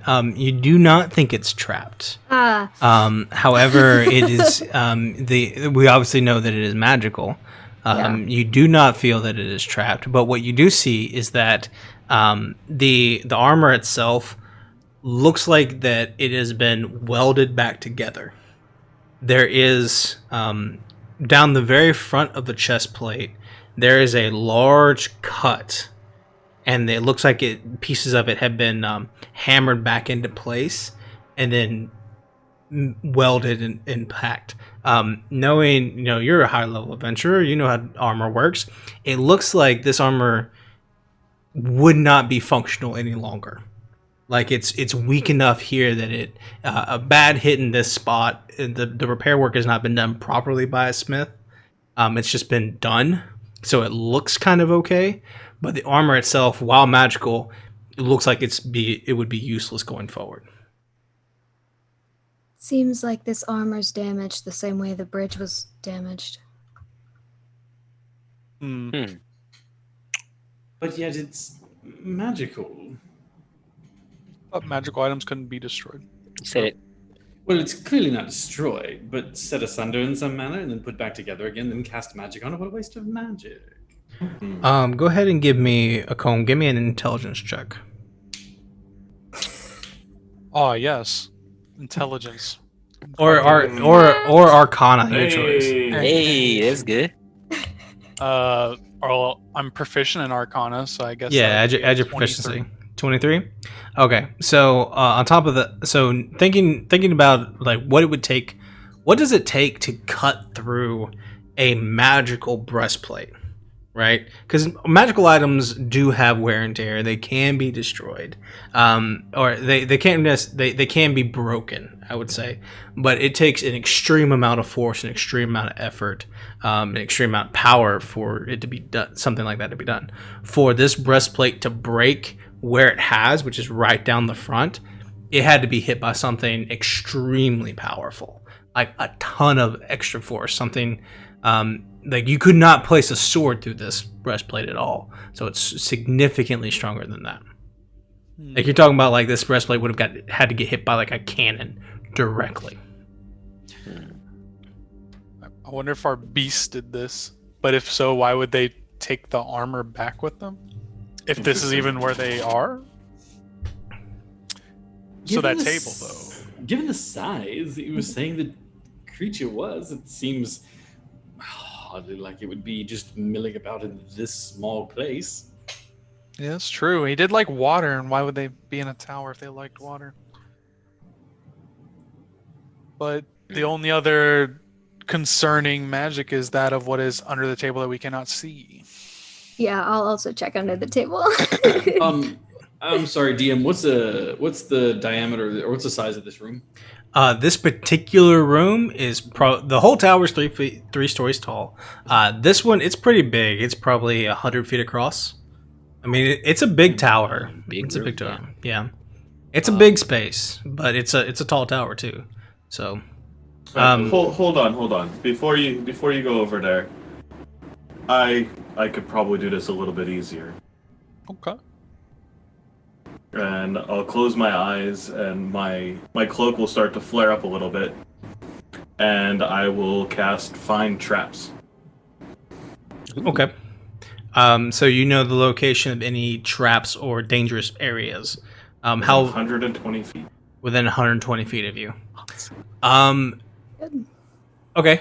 You do Everything's trapped. You do not sense any. Oh no! You do not sense any traps on this floor, and you sense one trap on the next floor above you.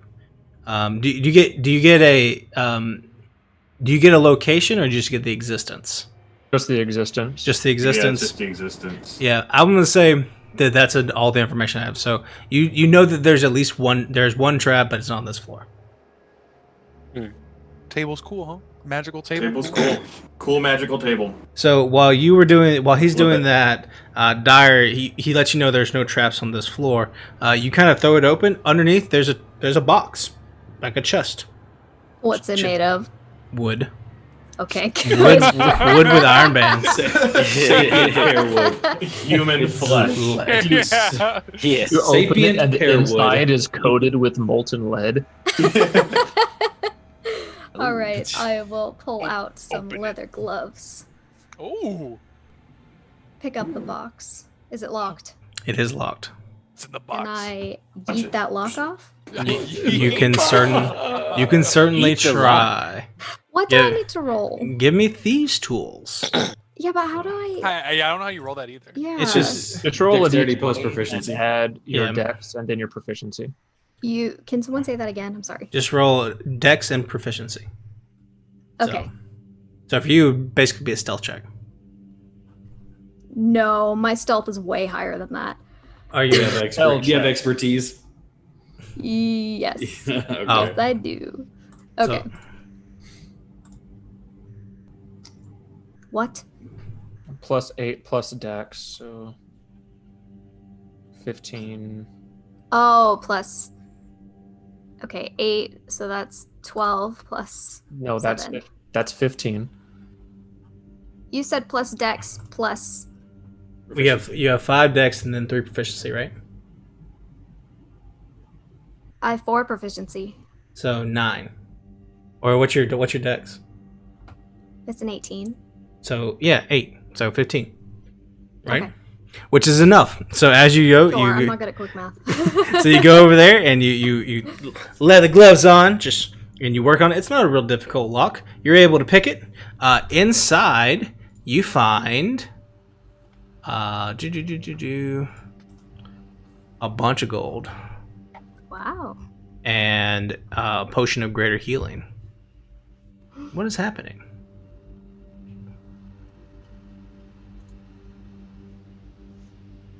Ooh. It's not letting me roll. That's not good. That is good. Is it? Oh, Drinks on me. You Who you doesn't have a health potion yet? I Or don't have one. one of the greater ones. yeah, you find a greater healing potion and 63 gold pieces. The I- guy and the rich guy. Yeah, I Maris look- doesn't have one. I look Amaris up and down, and then I hand it to Dr. O. Oh. Oh. no. Oh no. You're absolutely correct. He is in dire need of assistance. Mhm. Dire. Daggers. Yes, you're clearly capable of taking care of yourself. Well, of course I am. So why don't you pull that suit of armor off the wall and see what's behind it? Fine. Stand back. Throw my cloak over my As shoulder you a say little stand bit. back, Gar looks at you, like grabs this thing by the throat, like tries to The rip suit of off armor. the helmet. Yeah. Oh. He's been standing there regarding this thing for a while. Give it a try. Give us a strength check.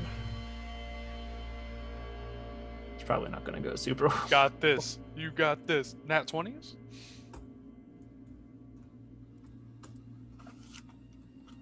Okay. It's a 16. 16. You're able to pull. You're able to grab it and pull it this way, and oh no, hang on. But it doesn't quite come all the way off. Do you mind if I?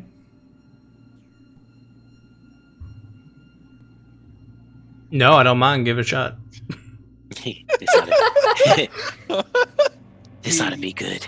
He looks back, flourishes the glaive, and jams the blade into the wood where the glaive stands upright. Grabs a hold of the suit of armor, and then gives the DM an athletics check. No, not on this one. Just strength. Just Just strength. strength. Just strength. And hope I don't blow that one. Hey. Ooh. 24. The intuition of leverage just ping, pulls the whole thing. The suit of armor separates from the wall, peels back, and slams into the ground, and dust kind of like flies up across the whole area for a second. It's the whole room just starts to fill with this stuff. It gets all in your nose and your eyes, and the loud clanging of this armor. And you pull it back, and that little piece that was that little piece of evocation that was coming, that was behind the metal armor, it pops off. And it follows with the armor. Behind it are two spears that are set up in the back of this armor. Spears. Mm-hmm. Magical spear. Magical spears. Spears of evocation. Mm-hmm. Spears of evocation. Do I know what they are? Wait, You do not. all that was in that chest that Dyer found was gold and a potion? Yep. Greater healing potion. Where'd the evocation magic come from? Potions are evocation, man. Oh, okay. I didn't know that. Continue. I call them evocation. A lot of people say abjuration, but I'm like, it's a life stuff. So nature's life, so I call it evocation. I mean, can I try and figure out what these are? I mean, you cast detect magic on it. There's nothing with an Arcana check you could figure out what they are. So you could cast identify if you wanted to. Someone had it. Just the home or something? You can take a short rest with them because you had to. They're attunement required. I see. I don't know how this stuff works. I will take the spears out. Mm-hmm. This one I'll name Brittany, and this one Ari. No, Is that your mommy and daddy's name? no, it's. Never mind. Gar Spears? like raises his hand. It's like quivering and cracking. He takes his glasses and like sets them back on his nose a little bit. And then he stoops down to pick up his daggers, making sure that his knees do not touch the floor here. It's kind of awkward, but he does that. Gets his daggers and stashes them back. Savion sure did choose a champion today. You guys, is there anything else you'd like to accomplish in this room? He said some of the books were glowing too, right? Yeah, They some of are. the books. Yeah. Could we go investigate Let's go those? read some books. You guys want to go read some books? Yes. There's one spot that feels like it's been touched, and you look down and you look. Well, you know what? This better not be a trap. I don't think you could tell now. All the dust went everywhere. Oh, Ah, no. crap. Yeah. See, I wish I hadn't failed that roll. Oh well. Yeah, can't tell anymore. I got this close to taking Gust. Sure. I'm glad you. Well, it doesn't matter at this point. But Well, I guess I'll inspect the books still. Yeah, so there's a bunch of books here. A lot of them Magical are. ones. Yeah, let's look at these books. Yeah, so there was a faint trace of magic there, but now that all the dust has been you're thrown saying I can't out, see it. yeah, it just disappeared. I see. Whatever was there has moved, or is gone. It's magical dust. Magical Crazy. dust. Crazy, Well, man. in that case, then I'll be like, I Roll kind for of, dust. I knew where it was, but it is no longer there. So you didn't know where it was. I knew. Can I look for a secret bookshelf door? Well, there's some stairs that lead upstairs. Like there's some stairs that go up. That's where Nice. I'm going. But all the bookshelves are on the outer walls, which, to our knowledge, just go straight outside. So All right, all You right. don't know, Listen. be a portal to. Unless it takes you to another plane, yeah. Yeah. you can make an investigation check if you want. Nah, I'm good. Isn't that how you get judge into me if mist? I Is do. by reading weird books? Probably. Hasn't Brendan been begging for investigation checks the whole game? I will definitely make an investigation check. Please do. Thank you. Natural 20. Yeah, right. Look. Oh wait, why is that? I was having trouble too. Uh-oh. Okay, I got mine back. I had to refresh. But Oh, Oh.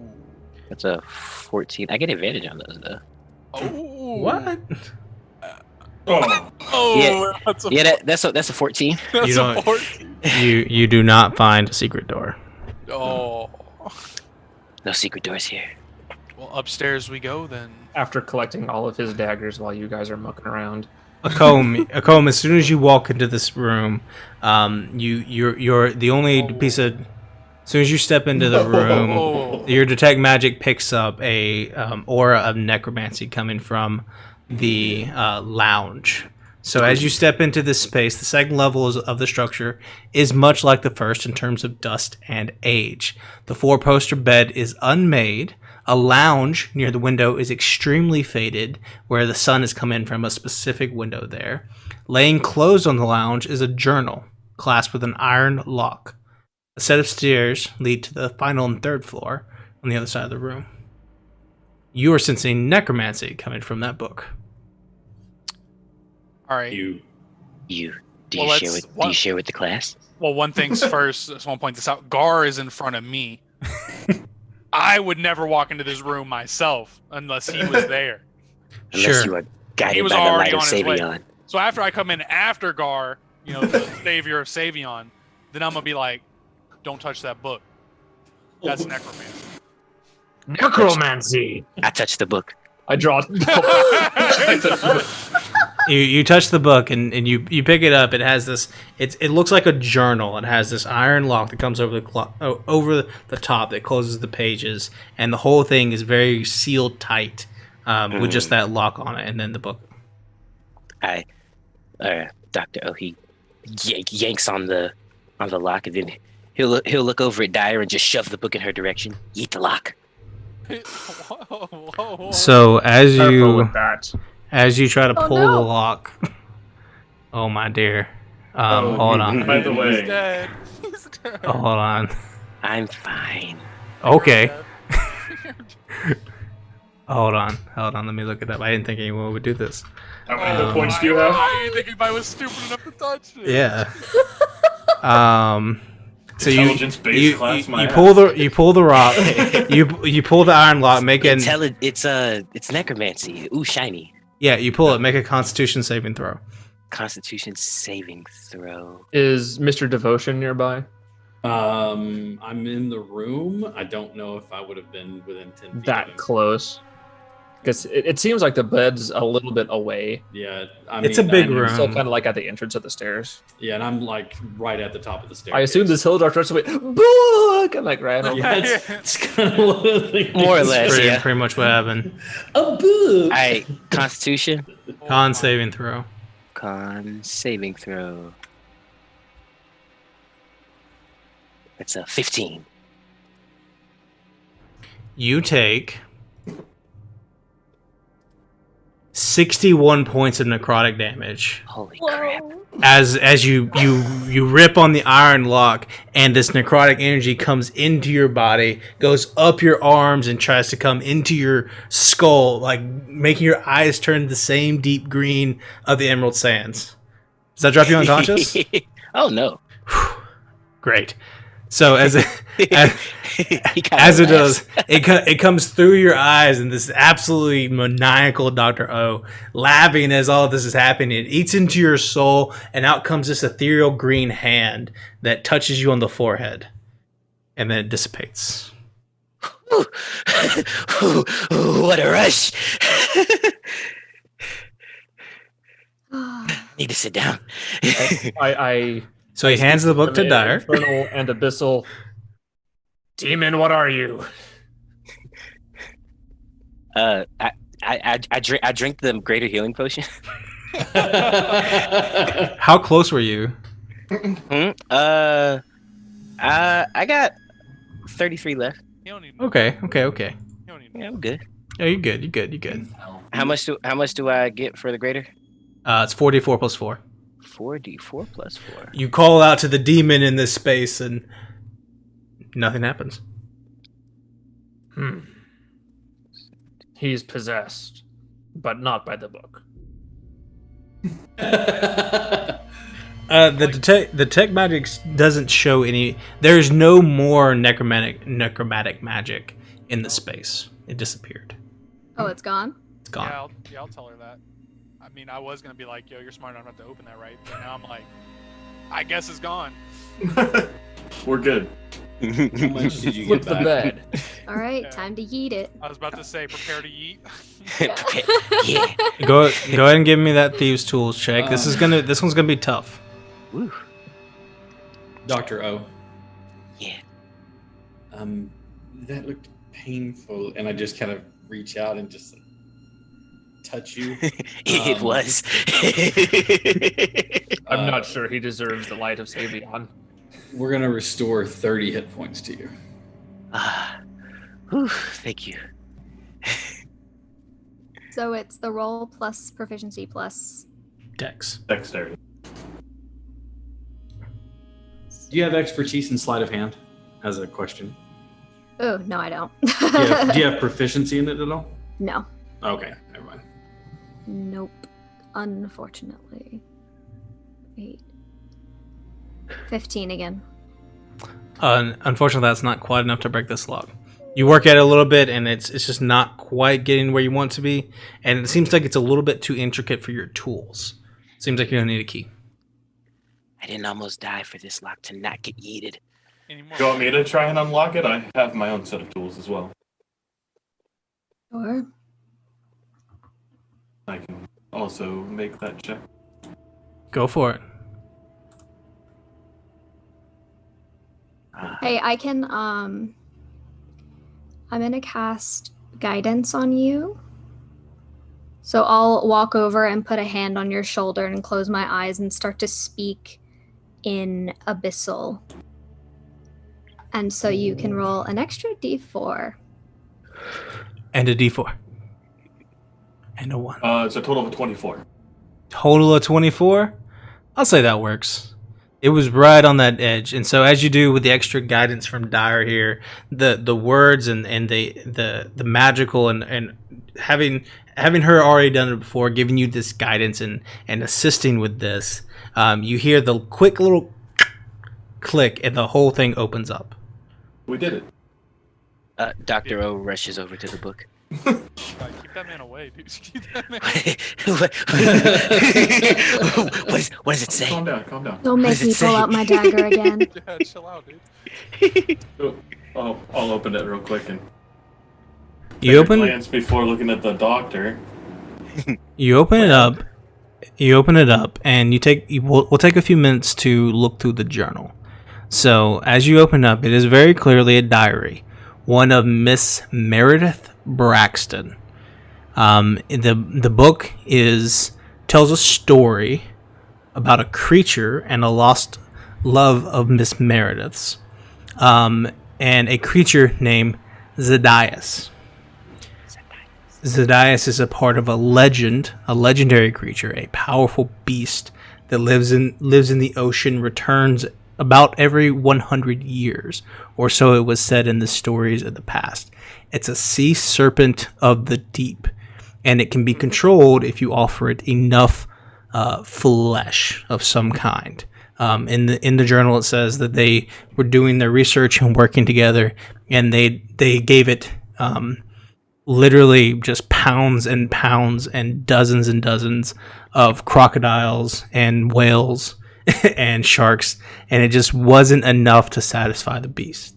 And it talks about how this massive serpent eventually slew her old love of Meredith's, and it talks about how this 5-headed monstrosity bit through her love's armor, slicing him and piercing him directly in the chest. That was the armor that was downstairs. Oh, yes, you're right. Sounds like something that Dr. O would like to have as a pet. Sounds like Lady Shady. I thought that was you. Aren't you, Lady Shady? Sounds like someone didn't worship Savion. If anyone is proficient in nature or arcana, they may go ahead and both of those. Then make that check. Is this having to deal with, like, recalling information about fae, fiends, or undead? In this case, yes. Cool, I get that with advantage. I get advantage too. We gonna kill this. Because class feature, I don't understand. True. That is an 18 plus 7 on the Arcana check. Well done. Mine's a 26. Or no, 23 rather. 25, 23, both those are excellent scores. And then did you roll one as well? Yeah, okay, 15. All right, even with a 15, and so all of you reading through this journal and trying to pick out all the details, it's pretty clear to you guys that this is some sort of that this is a Hydra that they're talking about. And you know a few things about Hydra. You know that they are eternally hungry. They are massive guardians with 5 heads. If you cut one off, more grow back. They are regenerative. They are powerful beasts. They will slay and eat and everything. Now, to your knowledge, very few of them will... You know that they hibernate, but few hibernate as long as a century. And... if it's out now, then it's prowling the waters somewhere. A Hydra. That would explain the bridge. Mm-hmm.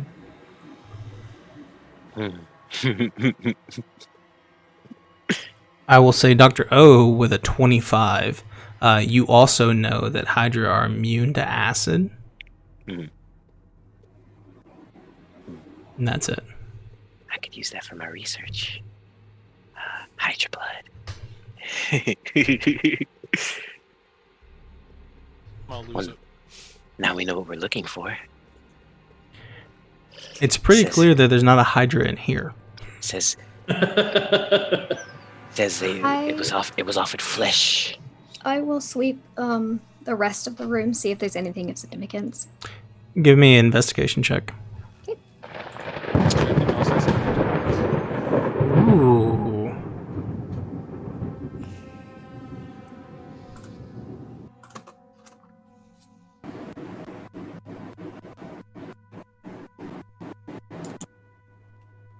Ooh. 25. 25. With that, you look under the bed and you find the key.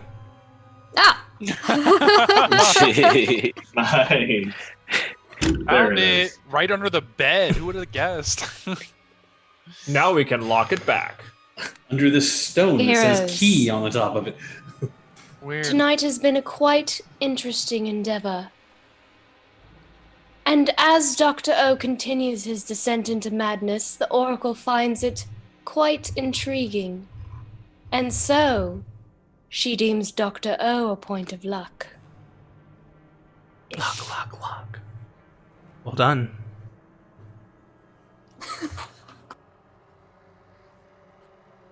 So, there's a third floor. I'm advancing toward those stairs. I don't care about this book. I'd like to head up to the third floor as well. Yep, sure, behind him. Following the third floor, you get up to the next level. The stone roof serves as a floor. It serves as a floor here at the top of the lighthouse. The beacon is unlit, and any kindling has long since rotted away. You can see signs of a fire. Burnt stones and cracks around the balcony seem to indicate extreme heat. Nails and small pieces of metal cover the floor as you stand atop Shade Point. You notice the bioluminescent nature of the emerald sands. All the waterways of the rivers are a nightlight for the marsh, and the long green coast stretches beyond your vision past Davy's Crock and out of sight. It's kind of beautiful up here. Make a perception check. Everyone? Everybody? Everyone who went upstairs. Yay.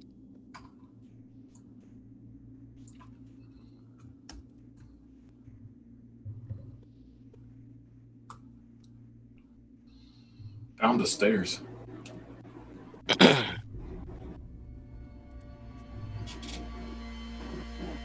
Wow. I think at least one of us rolled well.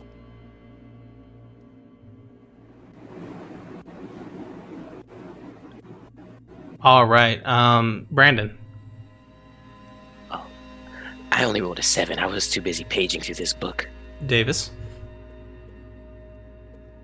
20. Dylan. 18. James. 8. Heath. A natural 20. Natural 20. Ooh! Unnatural 20. Unnatural 20. Oh. And then Amelia. Dirty. 18. 18. So those are you guys all roll pretty well. I would say that nearly all of you. Somebody rolled poorly. Who was it? Dylan? No, Dylan rolled well. Brandon. It was Brandon. It was me and Brandon. Brandon. It was me. Brandon, you're looking around, you're looking at this book, and you look up and you see carved into the stone is a little heart with an M and a T carved into it. That is utterly uninteresting to me. The rest of you look around and see that the water surrounding the Shade Point is moving unnaturally. The waves are being tossed in a way that is not normal. As in something large is circling the place.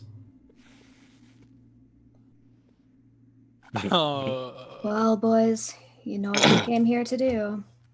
Are you jumping in first then? Wait.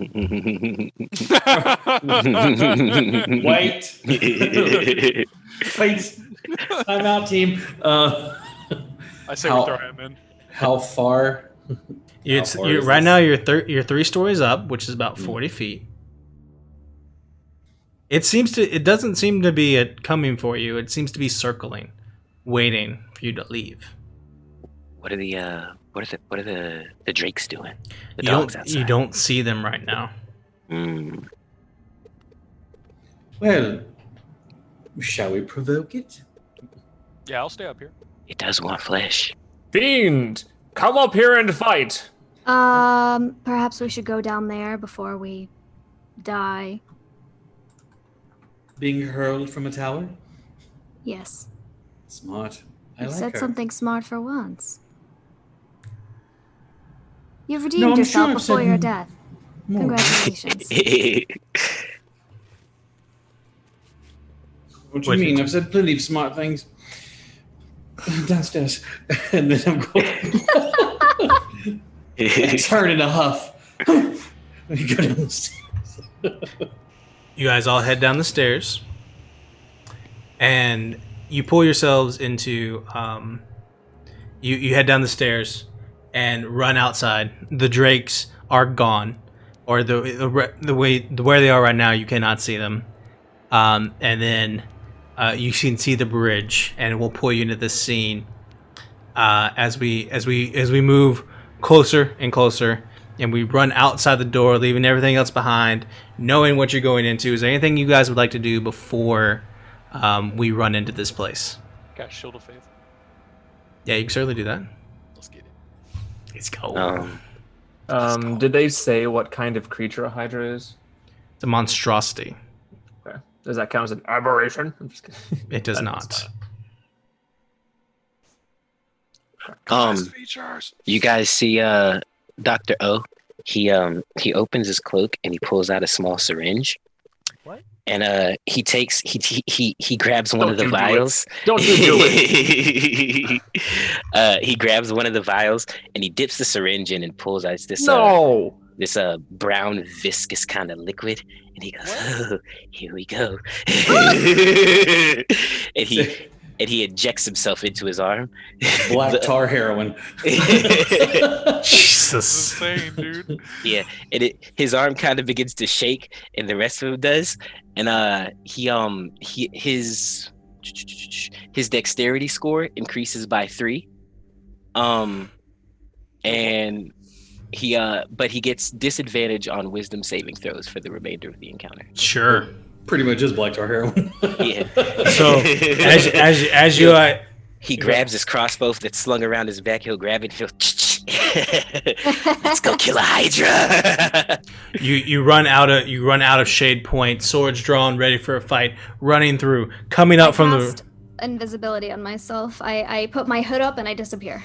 Gone. The water rises, and coming up is the largest hydra any of you have ever seen. 7 heads already coming up as it starts to gnash and bite, hitting the ethereal bridge, knocking it off into the air, breaking that, landing on top, coming down with the claws on the bridge, seeing all of you, and it growls and just roll initiative. I cast And just roll down the initiative. stairs. You would know what this spell looks like. Is there anyone else who would want freedom of motion? Yeah, what does that do? What is that? You can't be It prevents grappled. you from being restrained. It doesn't prevent you Yeah. from being grappled, but it makes it really, really hard. I would like that. Can you only cast on Like- one person? You can escape it with 5 feet of movement, so you can't be permanently grappled. Can you only so you can only Being put it on one underwater person? doesn't impose any penalties on your movement or attacks. Is that one person? Dun, dun, dun, dun, dun, dun. Yeah, it's one person. Oh, well, you don't have to give it to me then. So loud. Okay. You can have it. Dun, dun, dun, dun, dun. Oh no, the true despair. But you have to submit yourself to Savion's light. There is a caveat here. Oh, That's that's make it a gonna little easier. put me out. I mean, sure, whatever. That's going to be a no for me, dog. Turn this music down a little bit. Okay. None of you get it. Yeah, rip. Because Garchongle's a little bit outside of his mind right now. I don't trust him. I mean, Alrighty. Oh, Dr. O. Dr. O is kind of. Woo. Ooh. I want Savion. I want Savion. No. As we are running forward as a preparation, not quite as chilling and like soul shaking as the speech that was given. However, channeling the divinity, lost lords of Ode, bless us, make sure that I make it through this. And then I am going to use divine channel divinity to give myself a +2 to attack rolls, and my weapon emits a bright light for 20 feet and dim light for another 20 feet. Alright, perfect. Ooh. That's a light on my sword. As I use sacred weapon effect. Alrighty. So, 25 to 20. Oh no. Oh, come on, bro. What am I supposed to have? A +30? Great start.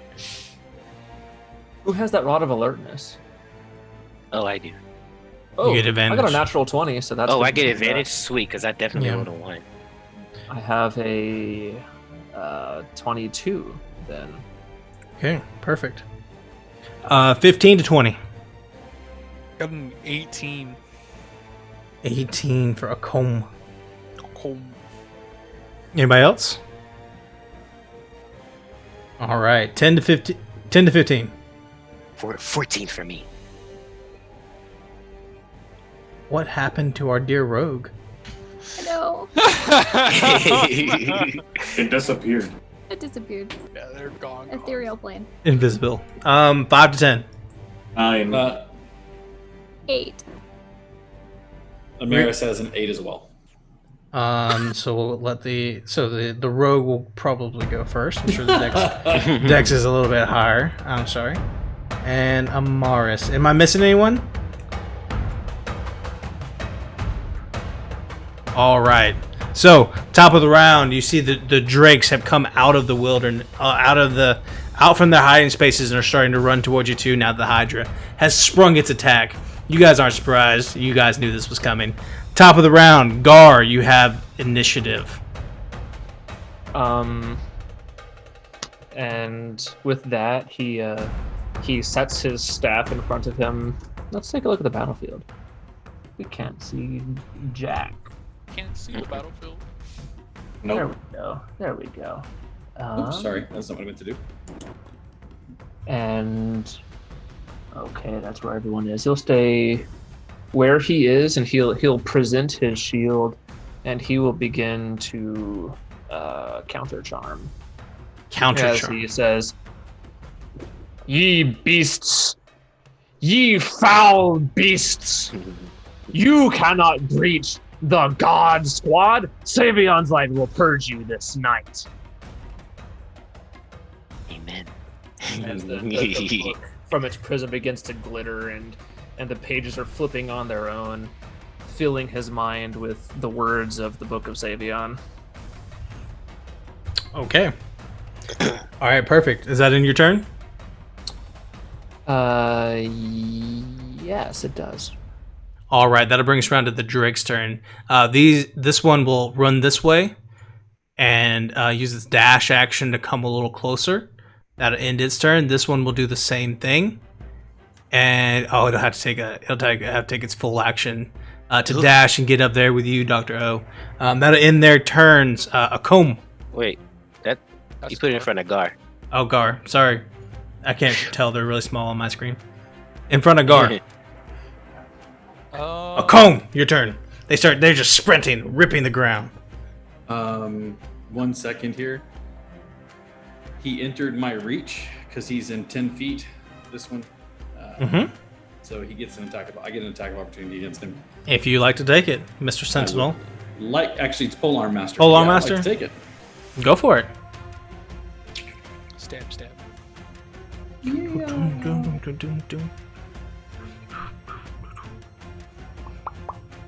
That's going to be. That hits. 26 to hit. That hits, no problem. All right. Roll damages. He comes up and you just go, oh, bam! Right on top of the head. It's great. I don't know why it rolled that way, but okay.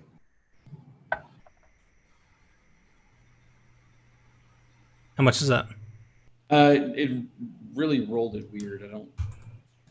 It rolled 2d10 on that end. I don't know why. It should have been just a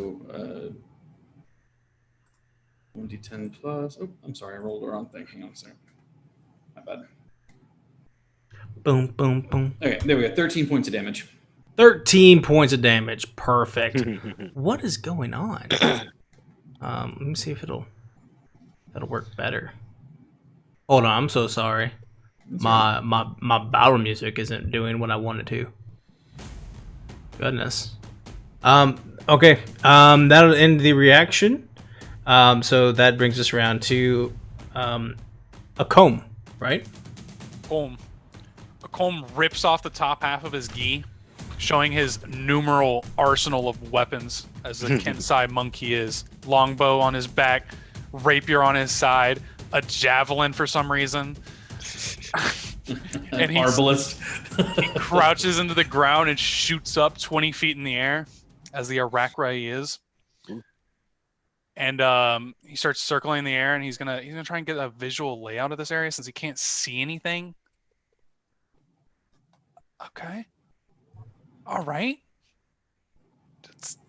I don't know if I want to go any further. That's scary. I'm gonna sit like right here, 20 feet in the air. And, That's creepy. what's wrong with you, Dr. O? What's wrong? I'm gonna shoot the one right next to me. All right, go for it. With Roll that ahead. longbow. Yeah. 23. 23. 23 definitely hits. 10 points of damage. 10 points of damage to the one closest to you, you said? Yeah, or sorry, 8 points, sorry. All right.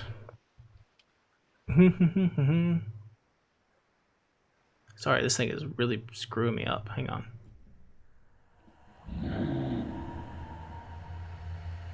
Okay. The one closest to you? Yeah. All right, perfect. I'm gonna bonus action take dodge. Using All a right. key point. Perfect. All right, and that will end your turn. That'll bring us around to the Hydra. You said you're 20 feet in the air. Yep. Is that right? Okay, so this thing is gonna come. This is gonna sprint your direction. Use its movement. 5, 10. Let's see, how far can it go? Right there. And it'll take a couple of its attacks and try to rip you down if it can. So here comes some bite attacks at you. So let's say it gets 7. So, but I don't think you're the only one in range. Yeah, you're the only one in range. So it's gonna bite at you 7 times. With Oh disadvantage. no. With disadvantage? Yeah, because I took dodge. Oh yeah, that's right. You did take dodge. So I'm not gonna use that. I'm gonna do it. I'll take 4 attacks against you then. So that's gonna be a 28 to hit. Oh no, sorry. A 23 to hit. Don't think that hits. 23 misses. 1 second. I gotta read this one skill. Let's see how it works. Sorry. I was trying to read it before. It's the Kinsai thing where, like, if you attack with your Kinsai weapon, you have, like, a +2 to your thing. A +2 to your AC. No, it doesn't work, actually. Yeah, that hits. Okay, so 20 hits. The next one's an 18. Doesn't hit. And worse and worse. So only one of those is going to hit. So in that case, it'll probably just use the rest of its attacks. The first one hits and does 25 points of damage. Ouch. And then an additional 3 more attacks come at you as these 7 heads all bite at you all at once. All with disadvantage. That's going to hit, a natural one, and then another miss. So that's a second hit, and that's it. So of the 7 attacks, only 2 of them hit, which is crazy. And that's another 25 points of damage. As this thing is the Arachra is flying up in the air, biting and clawing at him, 50 points of damage. Ow. Total. That'll end its turn. Dr. O. Yeah. Okay. See, Dr. O was originally going to go after one of these wolves here, but seeing this this magnificent beast, he is going to he's going to turn his attention towards the Hydra, and he's going to attempt a blood curse. You see him. He pulls out a small dagger, and it's got like runes carved into it. And he takes it, and he starts to cut up along his arm. And no. Yeah. Then he puts the dagger away, right? And he takes one of his crossbow bolts, and he kind of smears it in the blood, and he starts muttering to himself. Then he places the crossbow. He places the bolt onto the crossbow and loads it up, and he takes a shot at the. Well, hang on. Let me make sure I'm doing this right.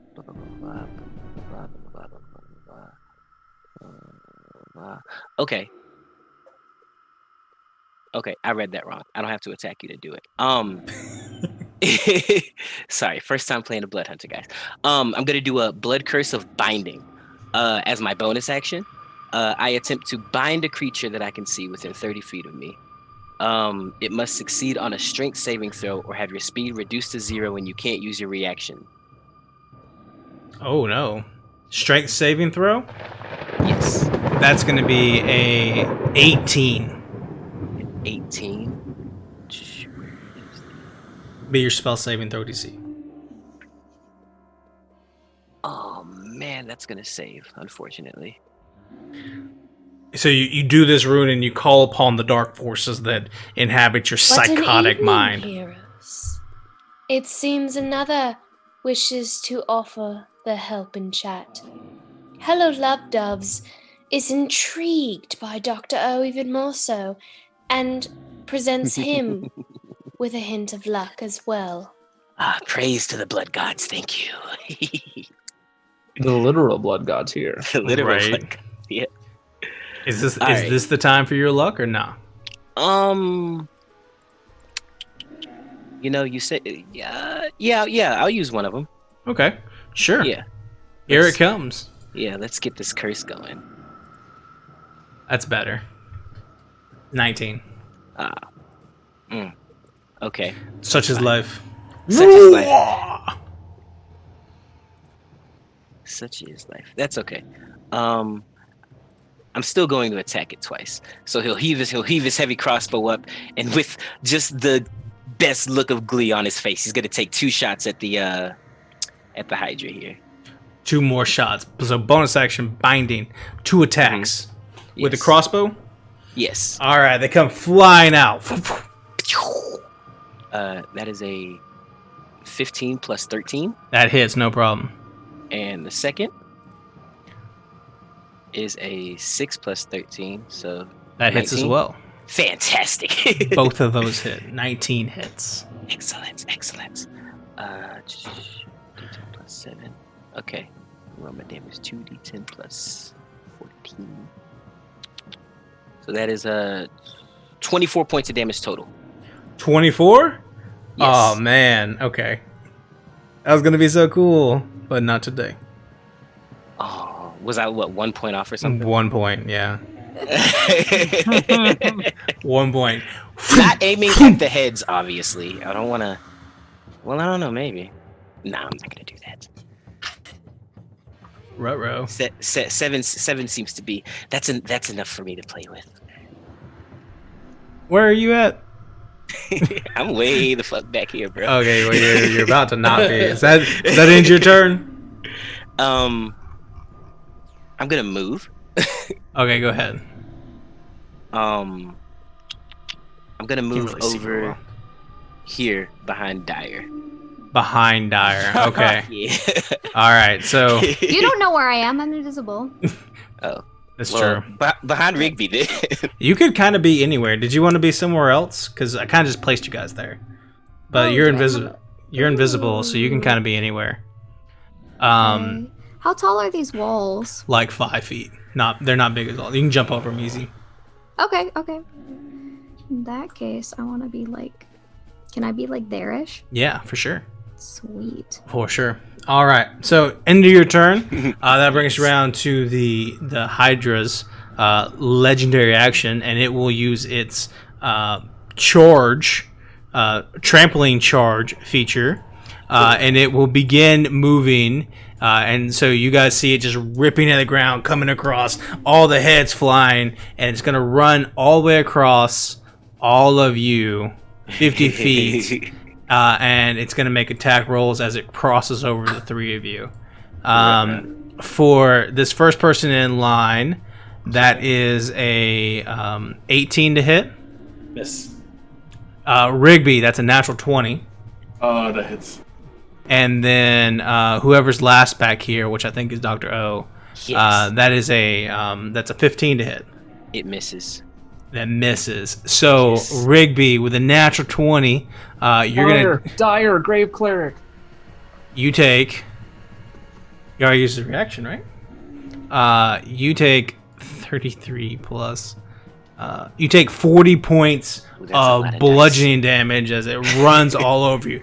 You get blam smashed on top of you, and it just roars, leaning up against the tower.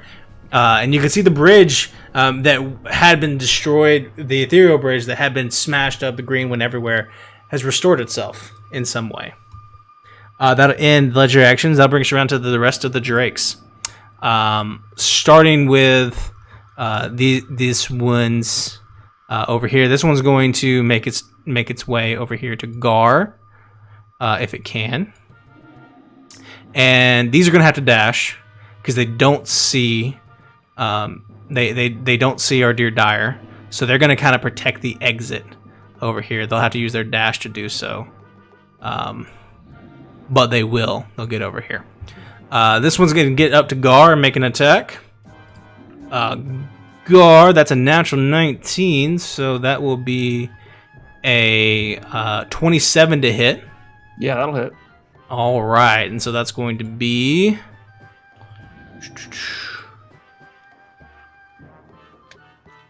that's going to be 12 points of damage. As it bites into you. And it'll make its second attack now. That'll be a natural 1. Does a natural 1 hit? Okay. So as it comes up with its friend, starts attacking you, and that in their all of their turns. You're going to bite. Do it at different times, so that if one hits, the other has a chance to hit. You just swatted me out of the way. How dare you? How dare you, Rigby? Oh, ouch. Well, we're gonna need this sooner than I thought because I'm in pain. So I'm going to take the cloak and I'm going to wrap it around myself and I'm gonna just transform into a hellhound. Okay. You just make that charisma saving throw. Oh, I'm good at those.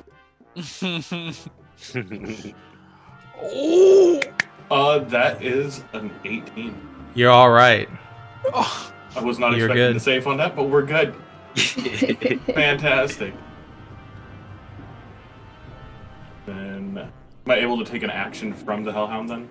I think it's an action to use the cloak, isn't it? Yeah. Yeah. So, because polymorph's an action, so Yeah. no. We're just Hellhounding it up. You are now a hellhound. Fire. It's actually really good. Yeah, I'm not gonna move because that'd try and hurt me anyway. All right, that'll end your turn. That will bring us around to Dire, who I think might kill my character. So, go for it. What are you doing? What did Davis said something that I missed? I was. I would before we begin, Invisible Dire.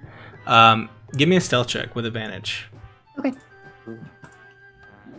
I already had advantage on stealth. I mean, I can't give you more advantage. Why not? Triple advantage. Okay. Oh. Double 13. Okay. 13 Okay. plus 12 is 25. Okay. So with that, I will say that the creature doesn't know you're there. Sweet. Did anyone get knocked out? Did I miss that? Not yet. Nah, we're all Okay, still good. alive. Right Good. now, anyway. Okay, well, in that case, she is going to knock an arrow and take aim. Take a breath in and fire. All right. Roll to hit with advantage because this Uh-huh. creature is surprised by you. Okay. Oh, another one. Another 13? Ooh, Ooh. spooky. Yeah. It's your lucky 20. number. 24. That hits, no problem. All right. So, All the dice. right. I'll do this one first. So that's 11, and then I've got That 4 of these. should be doubled, right? It's doubled. It's doubled, so that's 22, and then I've got 4 of these. 30. 3. So Wait, is the damage double or the dice double? all the dice are doubled. So that's 1836 plus your modifier, which is 7. So 43 should be. Okay. Ooh. Because it's all the dice and all the everything, because this creature is surprised. So 43 points of damage Nice. to this creature, and as this bolt flies through, you see one of the heads gets lopped off and falls apart. It doesn't necessarily it falls and dies, and it withers and falls apart. as it comes in and just smashes into this thing. You become visible because that's a single attack. Yeah. That's your attack. Bonus action. Ooh. Oh, there's no way I can hide again. Ha ha ha. It'd be hard now. Yeah, I know. No. Gosh, I'm sorry. It's so hard to see, just like yours. It is hard. Yeah, I'm gonna dash so that I don't get destroyed. Sure. I'm gonna go ahead and dash right on over here. Just go. Well, you have more movement too. Like you have regular movement. Oh, I haven't moved yet. Yeah, you haven't moved yet. Oh, well then I'm just gonna move. All right. Is there any chance I can hide again? You can certainly try. Make a stealth check. Oh my gosh. It's been so long since I've played a rogue. It's so fun. Ooh, 11 plus 12. You are successfully hidden. Yes. That'll end your turn, and that'll bring us round to Amaris. First attack round here on Iron Valor. All right. I am going to use. Give me 1 second here.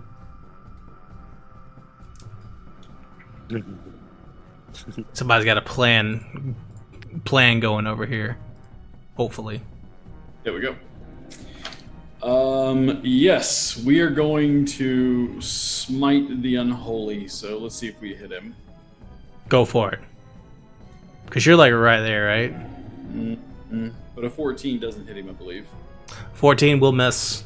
Second attack, however, is going to be a 25 to hit. Ooh. That does hit. Yes. That will hit. Smite. I've been saving all my smite slots, so yeah, we don't have spell. Spoken slots. like a true paladin. have Yeah, smite buddy. slots. Shades of Kragus. Smite. Let's see, but I've only got up to 3rd level, so that's 3d8. All right, go for it. Slice off another head. To make sure.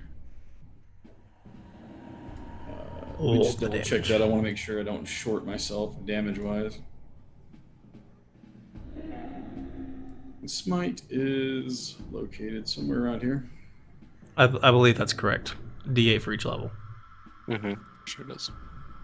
Nope, 2d8, and then 1d8 for each spell level, so it's actually 4d8. Okay. Yeah. Go for it. Yeah, smite him. All the smites.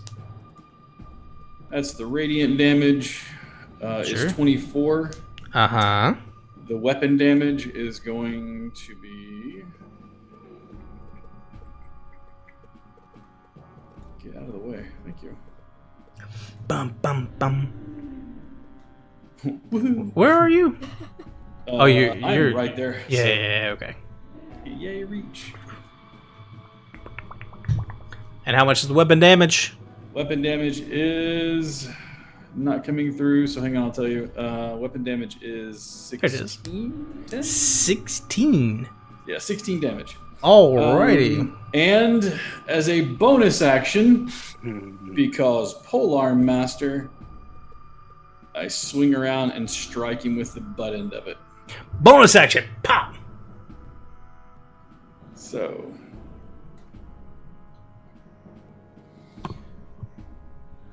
That would be a natural 20. Woo! And if I'm not mistaken, I can smite as long as I have spell slots. Unless I'm mistaken as well, I believe you are correct. This is true. You can smite all the time. So we're going to go ahead and, first of all, roll our damage. Yeah, give me all that damage. I'll confirm. But I'm fairly certain you can just smite away all the smites. That is not the damage because it's only 1d8 or 1d4. Give me 1 second here. Add another 2 to that. So 9 is that amount. And then we're going to roll another 8d8.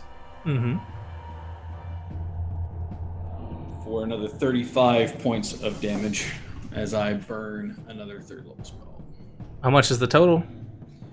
35 and 9, so 44 44. on that butt stroke.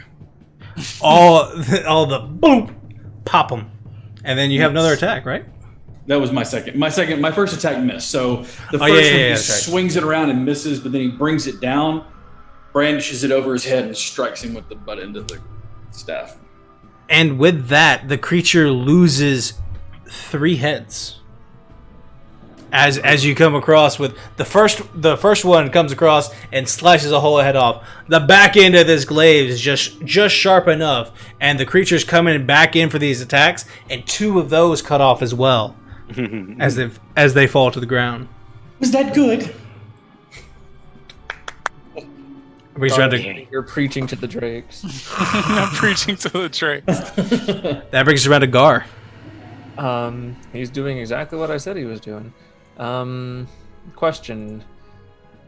Do I happen to know about the regenerative properties of hydras? And if so, do I know how to prevent them? Go ahead and give me a nature check. Oof. That's not going to be good. I was hoping it would be religion. 16? 16. You know that with like most regenerative features, that it's fire.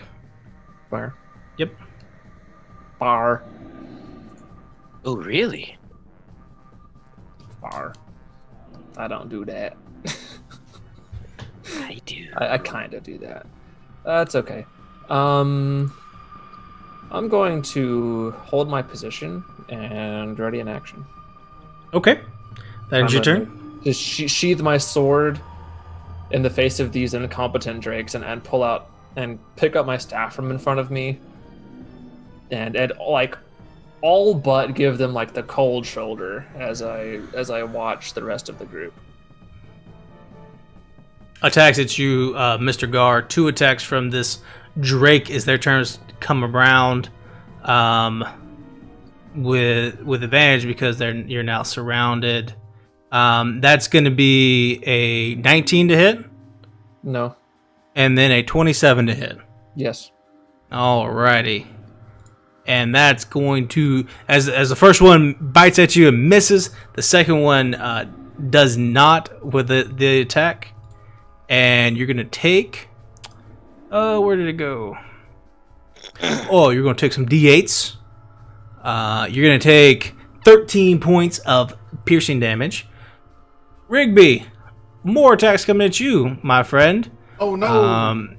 As you are also surrounded, that's going to be a 20 to hit. Yeah, that hits. And then a 25 to hit. Oh yeah. So you're going to take a total from this Drake attacking you of 30 piercing damage. Mr. Hellhound. And then that will end their turns. A comb. Home.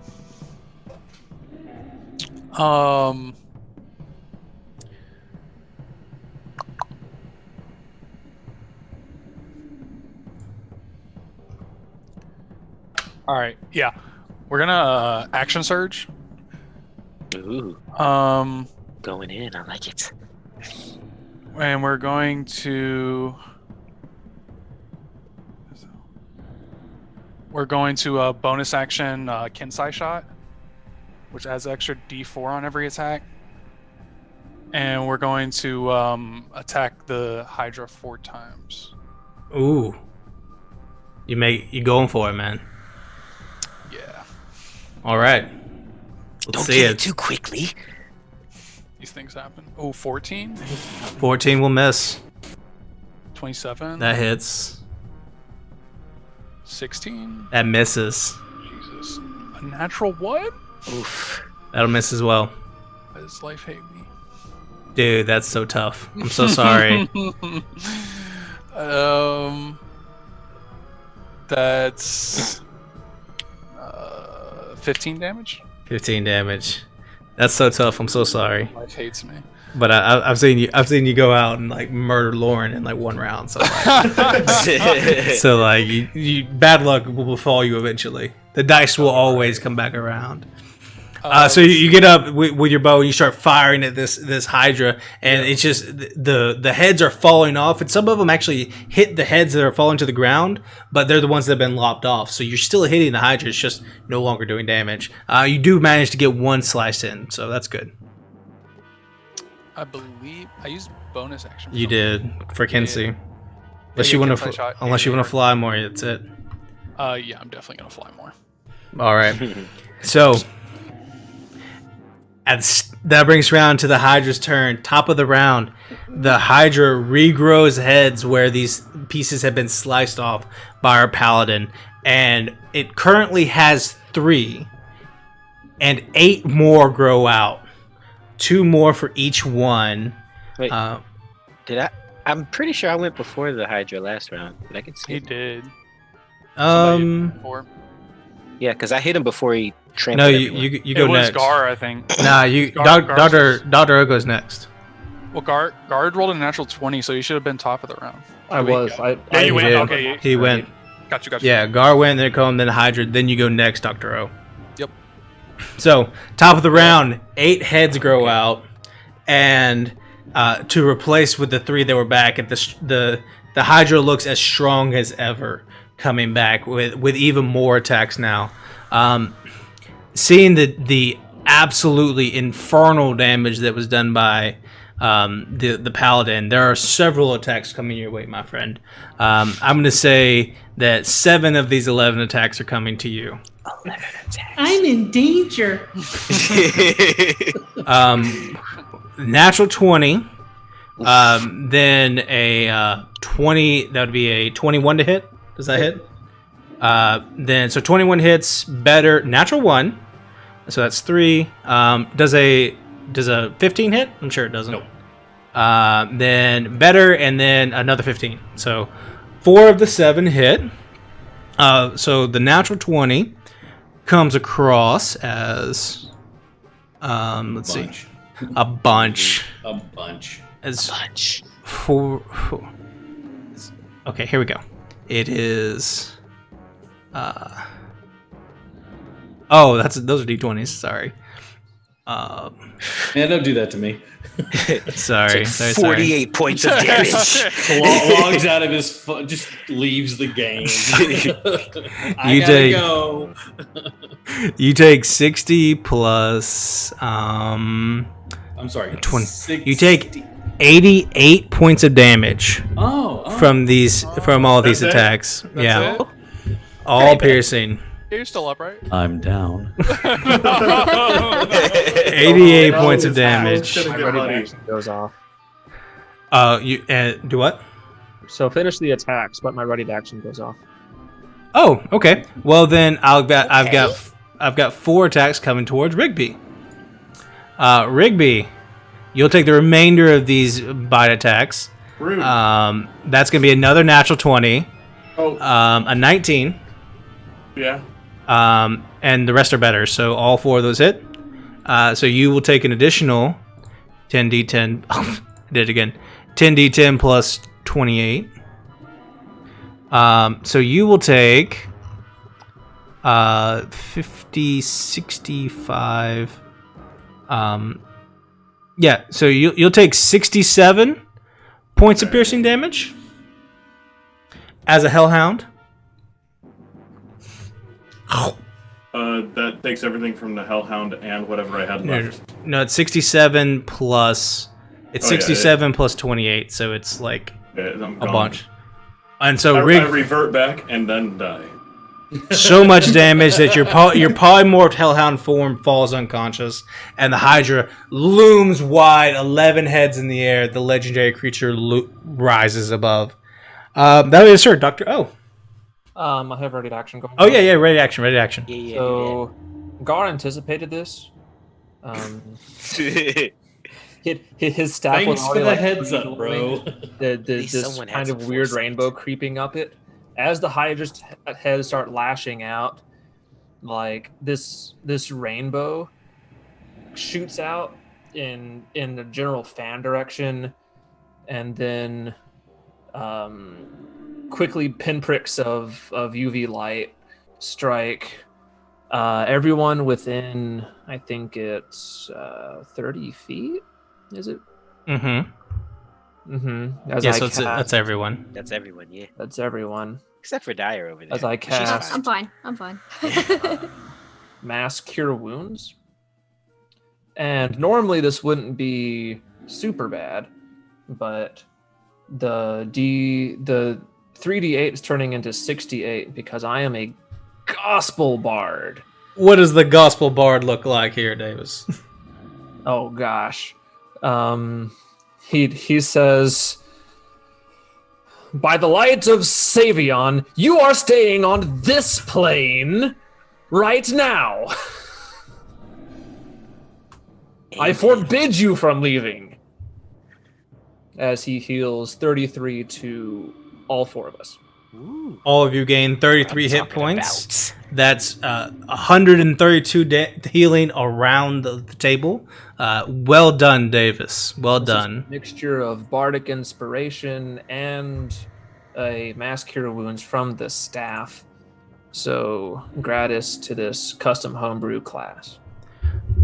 That's what we in the business call a pro move, waiting for everyone to die and then healing them. There's just a. Good I gospel. want to go home. Doctor O, your turn. Excellent. Okay. So it has 11 heads and it took 11 attacks. Yeah.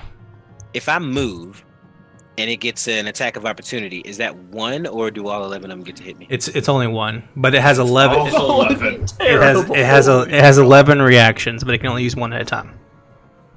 Cool. Okay. So I'm gonna move. 11 times. I'm sorry. It'll swing at you, obviously. Disadvantage. Why?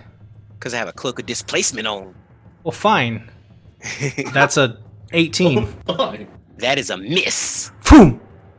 Yes. The cloak of displacement. He ducks out of the way, laughing maniacally to himself as he runs over to this corner, and takes a peek down. Then he's going to the wound that he gave himself earlier. He's going to use, what is it called? Crimson Rite Blood Curse of the Marked. Wait, is that the right thing? No, that's not the right thing. Oh, yeah, it is. Yeah, it is. Yeah. I mark a creature that I can see within 30 feet of me. No save. Until the end of my turn, whenever I deal right damage to the target, I roll an additional Hemocraft die of damage. Nice. Yes.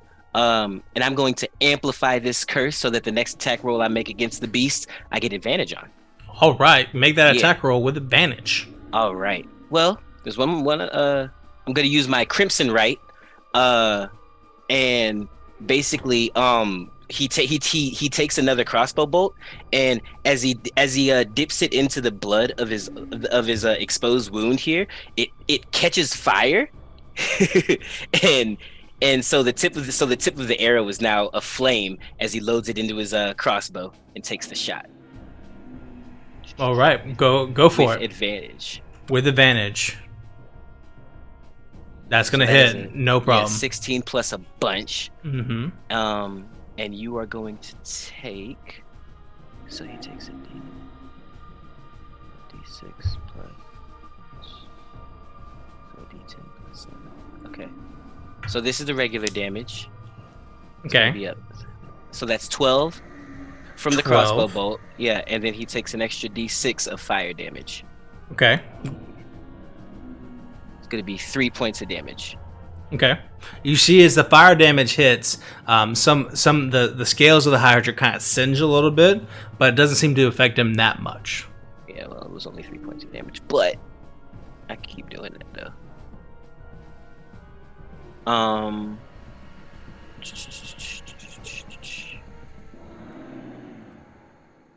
Second attack.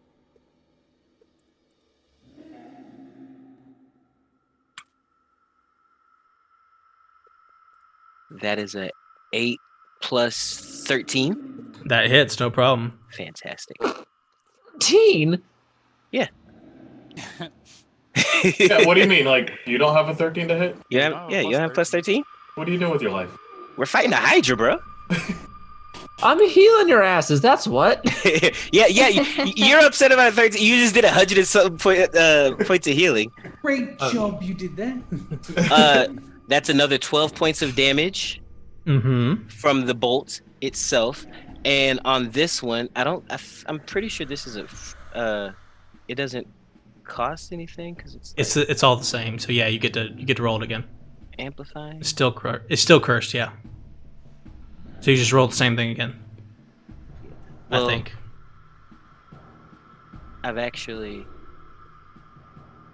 Yeah, you're right. Okay.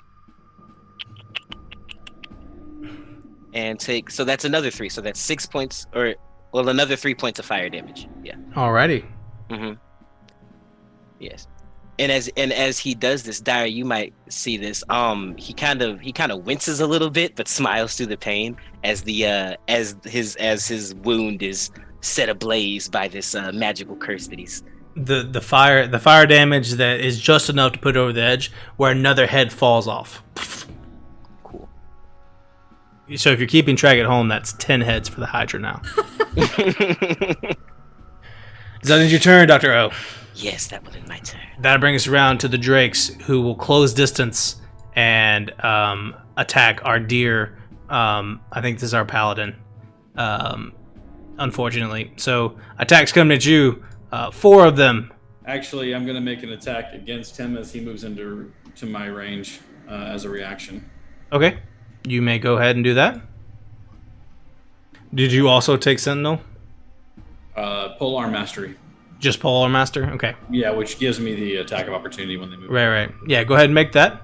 I'm not sure these are going to hit. I've got a... 19 is your target. Yeah, I don't think these are going to hit. I'm going to hit him with a 29, though. Yeah, you definitely hit him. Definitely hit him. Nice. I got 21 on one of them. So of the 4 attacks, 1 hits. And you're going to take... These have not been damaged, so you're gonna take 15 damage. He's gonna take 12. 12 for, let's say this one. All right, and then Gar. One of them's gonna make attacks against you. That's a natural 20, and then a 18. I'll use my luck point with the natural 20. You're a monster.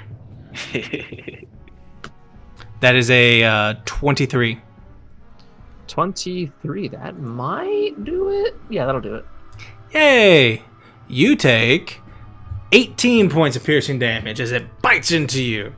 And now these things are looking tough for the God Squad right now. But that'll bring us around to Rigby. Make a death saving throw. Why? He's back up. Oh yeah, that's right. My bad. You're here. Why? You're here. Do your thing. Hold on a second.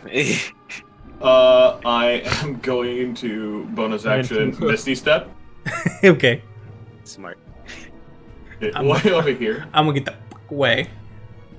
And Step then 1. I am going to shoot twice at the Hydra. All right, go for it.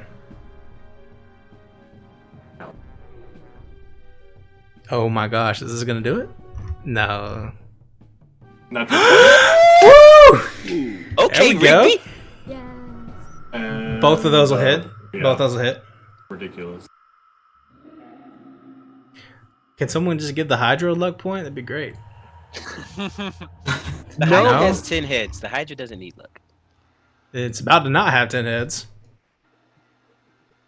Did the That's, Hydra that's- eat like? The first one was 12, 400. so 24 on the first hit. Should be so 14 plus 5, so 19. Right? Yeah.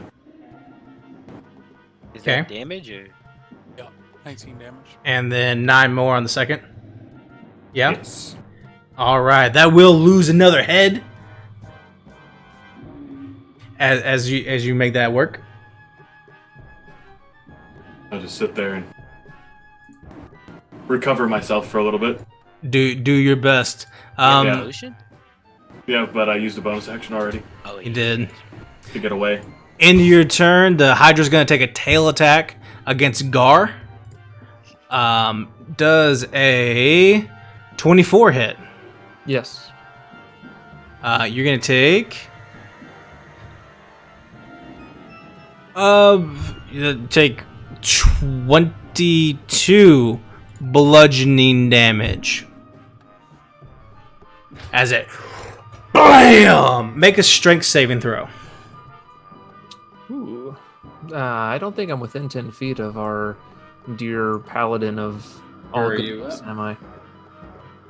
No, You're you're just outside of outside of it, buddy. So sorry. Wait.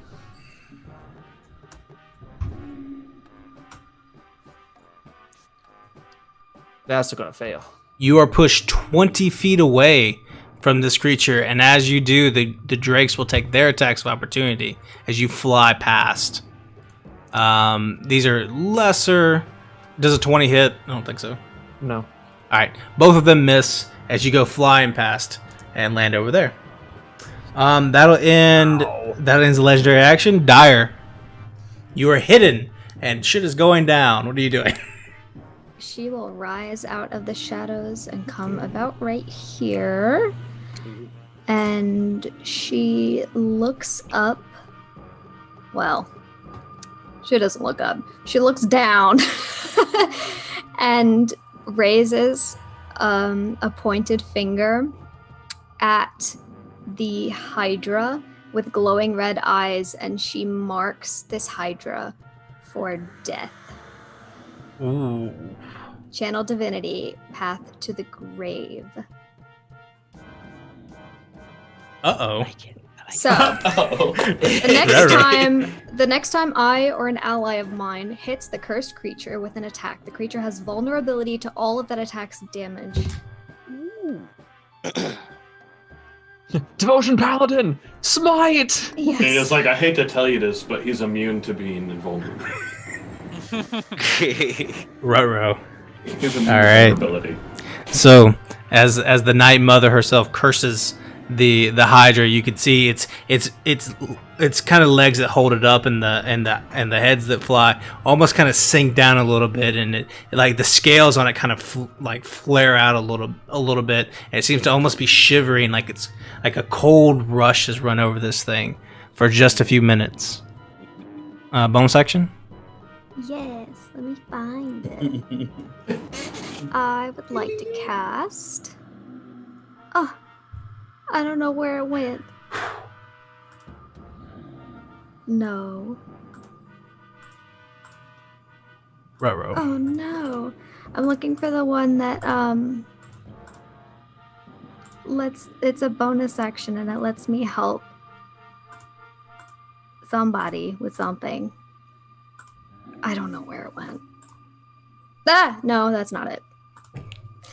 Sanctuary. Sanctuary. Oh, So- yeah, good one. So I will let me take a look. Who is where? Who is in the middle of everyone right there? Is That's that, Amaris. That's me. Paladin. That's Amaris. That's Yeah. Amaris. That's probably I'm coming to save you, buddy, but it's gonna take me a minute. that's probably a good idea. I'm gonna ward Amaris. Yeah, because I'm about to smack the fuck out of him. 100%. So, but I might not now. So we'll see. Greatly appreciate you. This might be the best turn of the game because I thought you guys were about to TPK. Okay, so the sanctuary comes up over Amaris as your turn ends. The legendary action is triggered. The Hydra is going to do another tail attack on top of Amaris, but it must make this Wisdom save first. It's going to roll a 10, which is a 12. Does that save? Nah, man. So with that, the Hydra, before just absolutely demolishing your boy, decides that, hey, maybe this isn't the best thing because I don't want to, earn the ire of the Night Mother, and the slam attack will fall to the side, wasted. Amaris, it's your turn. Smite him real good. Ouch. Yeah, I'm gonna Do the thing, one man. more of the Lost Lords. Here I go. And yeah, we're just gonna go full bore. Go for it. What we've got. Get him. So, glaive attack number 1 is going to Let's be a see total of a 20 to hit. That does hit. Bravo. Glaive attack number 2 is going to be 21, That'll- 23. That still hits. And then we're going to rebuttal.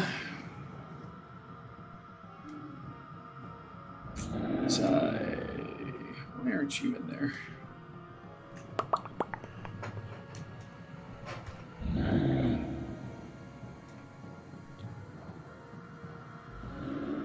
Another nat 20 with the butt end. Oof. Ooh, yeah. Oof. Yeah. All right, Nat so 20 butts. so the first attack counts as a natural 20 effectively because it's vulnerable. So roll this as if you rolled 2 natural 20s and then a regular hit. And So smite the all you first want. one's going to be a total of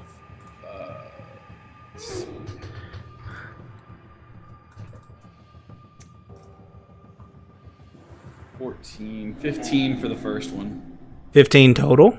Yeah, 15 total. I'm gonna drop divine smites in there. So hang on a second. Okay, I'll help you. So that's 15 weapon damage.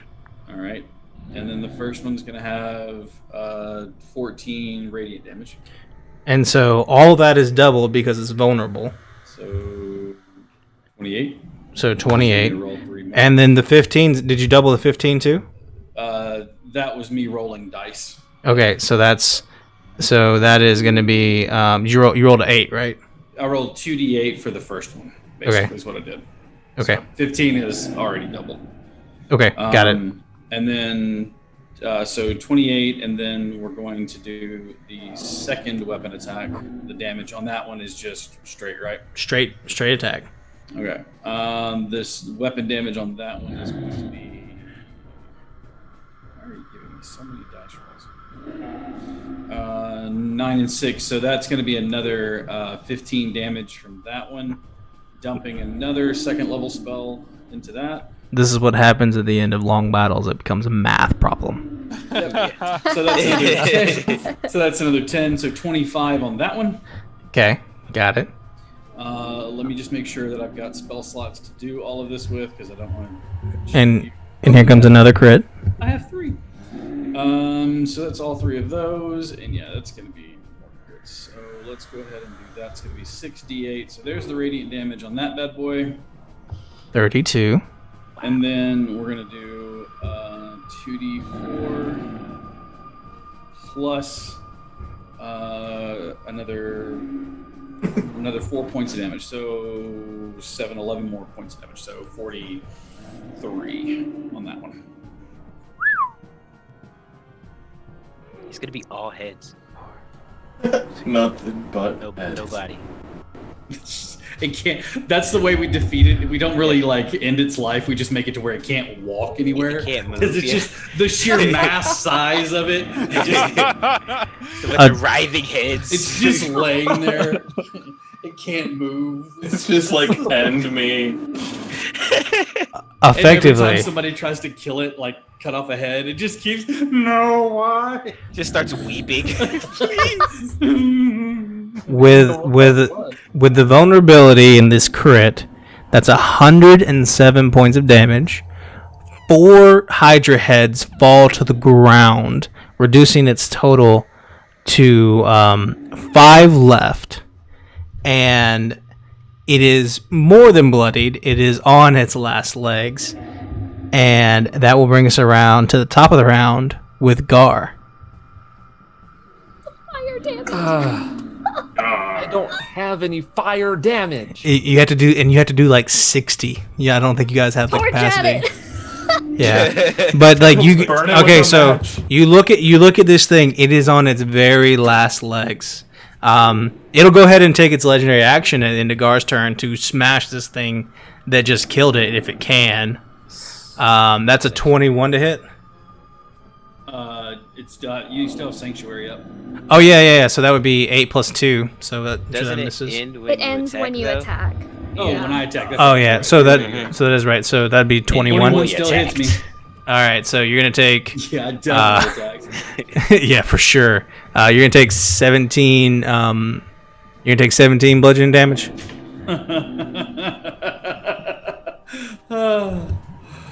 I laugh Yeah. See, because I've got 1 point. 1 with Dr. 1 Rose rubbing up on you. Laugh Just in so the face of close. certain death. Of And you get certain strength death. saving throw? Yeah, strength saving throw. Oh no. Oh no. Nat 1. The drakes attack Alright. you. The They're drakes turning attack off the you lights as you on me. fall. The drakes attack you as you fall. Does a 21 hit? I think so. Mm-hmm. All right, so they get 1 attack on you. You take, I think it's More than 1 I'm point at yeah, damage. zero. it's 12 damage. They attack you, claw across it, rips your throat open. You're bleeding out as you fly and land prone, 20 feet away. A valiant effort by our lord over here. Gar, it is your turn.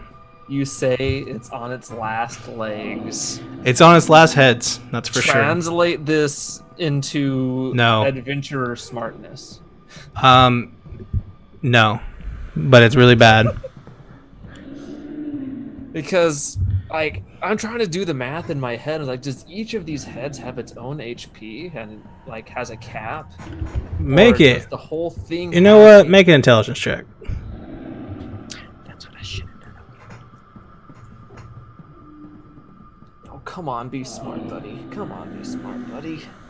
Mm-hmm. 12? Yeah, -1. Dump stat. You're looking and saying, you know how to, you know what wounded animals sound like when they're about to die. This legendary creature is like falling on its knees, like elbows on the ground. It is ready to die. But it won't be if it makes it much longer. Okay. I'm gonna try to do the most damage that I can possibly do, which isn't a whole lot. Vicious mockery. Vicious mockery. Dissonant whispers. Come on, Davis. What are you doing, man? It's so close. I'm going to cast 5th level Shatter. That's a saving throw, right? It is. It's a con saving throw. He saves. It's 19 plus a bunch. Can I Oh, use no. luck? You use luck. Yeah. Here it comes. That's a natural 2.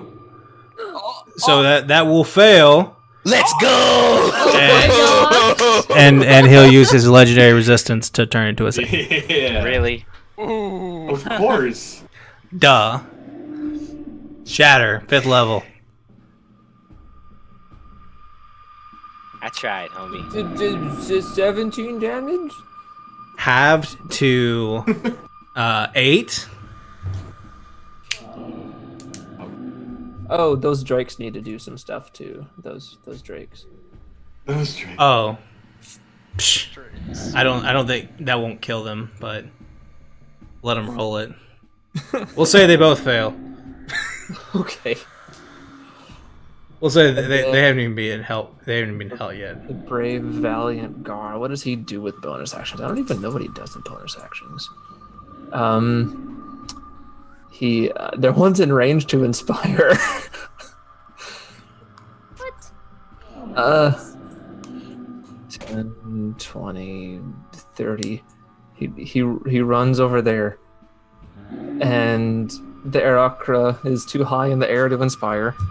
That's right. Only 20 feet. Come on, bro. You're still too far away. I think that is you can. There's a dead man, but you can't really inspire the dead. Nope. No, I cannot. That'll end your turn. Occam. Occam? Yo, is this dude around here? Actually, he's within I'm 60 in, baby. feet. You can be inspired. Yeah, 65 feet of movement, baby. What are you doing? We're about to just stab this. We're about to stab and punch this man. So roll to hit for me. Roll to hit. He's so close. Come on. So close. You got this. So 26. 26. That's gonna hit. It has 3 hit points left. Dylan, Occam, how do you want to do this against this Hydra? I'm about to Superman fly. I'm about to Superman fly. Mach 10. Way of the 2 fists. I'm coming in like a torpedo, and I'm going straight through this man's head. I don't care if he regrows. Just straight through, just like Superman, like through his body. Yeah. Straight Soldier Boy that the you. You go flying straight through. You hit it you fly through where one of the necks had been chopped off. So you go like down the throat and out the body. Come out the other side, green with acid and blood as the Hydra falls to the ground, dead. And I die from the acid. And you take 3d6 acid damage. And I cast frickin' giant ass cure wounds. Yeah. Seeing their fallen leader die, the remaining Drake will flee the scene if they can, and they'll do their best, and they'll swim away and escape and get away as they are no longer needed to defend this location. Yeah, and we they have to will play leave. this out, but Dr. O definitely tries to kill a couple of Drakes too. We'll say that you did. Guys, I hate to do this. They're locking up, so I need to go. Perfect. Hey, that is it for us. Thank you. Hey, Heath, thank you so much for playing with us. Well done. Excellent effort. Fantastic smiting. Thanks, buddy. Have a good night, guys. MVP. Bye. Bye. Thank you everyone so much for joining us. Let's go ahead and wrap that up. So you're gonna kill a few of these, my dear Dr. O, is that right? Yes. We don't have to roll it out, but just know that he He definitely did. He pops up from behind the cover, and he's just reload For sure. taking as many corpses as he can. Yeah, for sure. Excellent effort. Like Gar comes around the corner of this building, like his steps are wobbling, and like there's blood leaking out of the joints of his arm before he just got smacked by this thing, and he makes his way to the middle of the group and plants his staff down and says, "Thank you, Savion. Thank you to For the MVP, like usual." And then he'll mass cure wounds everyone again, so everyone's conscious. Woo! Well And done, then, everyone. fall over. Try to kill me turn 1. I mean, tried. Yeah. I mean, did my best. Dr. O will start taking Hydra blood samples for his research. Gotta get some more Hydra blood. Oh yeah. And Drake blood as well.